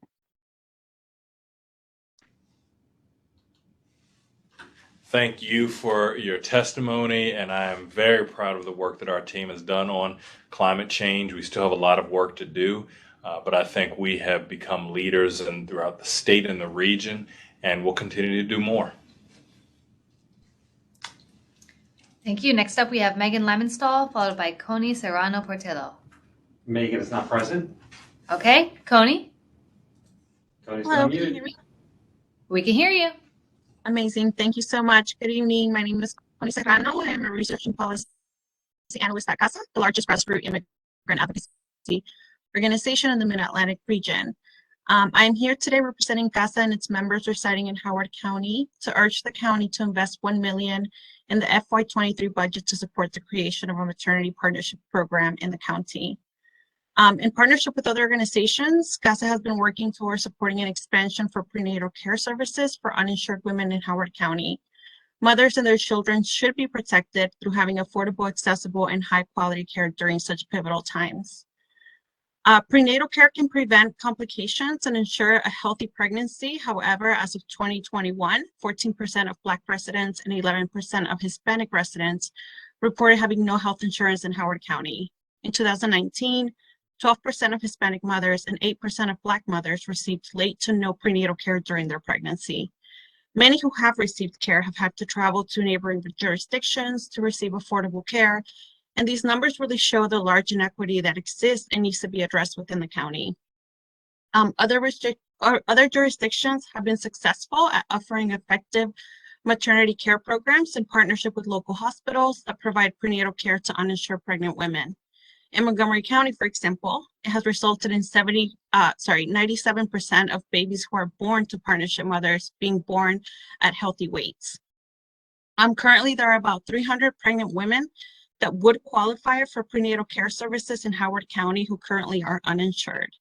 The money that the county would invest in this program is not only an investment in health equity, but an investment in the future of the county and its residents. We have an obligation to provide optimal outcomes for mothers and babies in Howard County. Thank you so much for your time and consideration. Thank you for your wonderful testimony and advocacy. We're going to go back to Jackie Ng. Jackie Yang's been unmuted. Jackie? Dr. Ball and staff, thanks for helping me with my technical difficulty. Dr. Ball, it's my privilege to testify tonight on behalf of the Howard County Housing Affordability Coalition. We anticipate that for at least the next 2 budget cycles, the county will see surplus funds resulting from increased local revenues and fueled by state and federal funds that have and will continue to come to the county to help with pandemic recovery and in recognition of the county's huge unmet infrastructure needs. These surpluses offer an unprecedented opportunity to address 2 of our community's most critical infrastructure challenges, schools and housing affordability. These 2 issues are inextricably related and should be considered in tandem rather than separately. The Housing Opportunities Master Plan calls for addressing housing in concert with schools. Coalition members know and support that your FY23 budget will propose significant funding to help our Howard County public school system move forward with its deferred maintenance, long overdue construction needs, and its operations goals that now must include implementation of Kerwin requirements. On the housing side, the coalition asks for a similarly significant investment of $30 million in the Housing Opportunities Trust Fund, which we view as critical to ensuring the most efficient and effective means for the county to close the growing affordability gap. We are confident that with all interested parties working together, the trust fund's operational framework can be established to coincide with General Assembly action that will establish the trust fund during the upcoming session. One of the foundational reasons to create a housing trust is that it not only funds initiatives that directly benefit low and middle income residents, it also becomes an investment vehicle that facilitates the long-term sustainability of the trust. The coalition envisions that a major portion of the county's FY23 $30 million startup funding would immediately be invested, as with other county non-reverting special fund monies, to help assure a long-term funding stream for housing programs and projects. As you develop your FY23 budget proposal, we ask that you take advantage of this unprecedented financial opportunity and make the necessary investment to ensure that the trust fund can quickly begin to make meaningful and impactful contributions. Thank you for your consideration. We look forward to continuing trust fund discussions, and we all wish you and your staff a wonderful holiday. Thank you, Jackie, and all of those who continue to advocate for a full spectrum of housing affordability. And thank you for your work and testimony in the Housing Trust Fund. And I'm very hopeful that the council will be seeing things the same way that we do this upcoming year. Thank you. Last but certainly not least, we have Cillian Valero Colon. Cillian's been unmuted. Good. Cillian? Yes, hello. Can you hear me?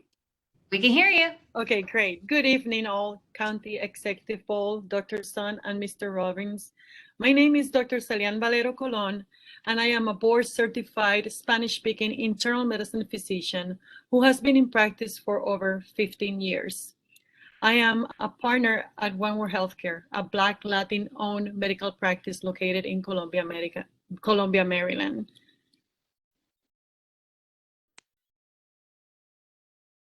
I am also a current board trustee of the Horizons Foundation. In our practice, we have a diverse group of patients. I know firsthand the challenges that our Black and Hispanic patients go through. We see a variety of conditions, and one of our biggest challenges is supporting our uninsured pregnant patients because we don't have the resources. Prenatal care is essential to ensuring a safe and healthy delivery. Our patients want to receive this prenatal care. They're willing to actively participate in the programs that are available to them, but currently there's none. Our uninsured patients don't have access to prenatal care in Howard County. Just think about this, a newly pregnant patient that doesn't have a place to go for questions, evaluation, treatment, a supporting team of medical providers. We need to change this, and we can change this with your help. My most recent encounter was with an uninsured patient who is a resident and a full-time worker at Howard County. She called multiple facilities around the area asking for information and to establish care for her prenatal services. She found none. Currently, she's receiving her care in Baltimore City. It is our job as a community members to do better. We need to be able to provide access to affordable prenatal care in our community. We have done the research and we know it can be done. Having this opportunity to talk to you is very important to me, not only as a physician, a Spanish-speaking mother as well. I am asking you, Dr. Ball, to kindly support the Horizons Foundation in the creation of a maternity partnership program. We want to be a part of a bigger change, one where we can help support our future mothers and families in Howard County. Thank you for your time. Gracias.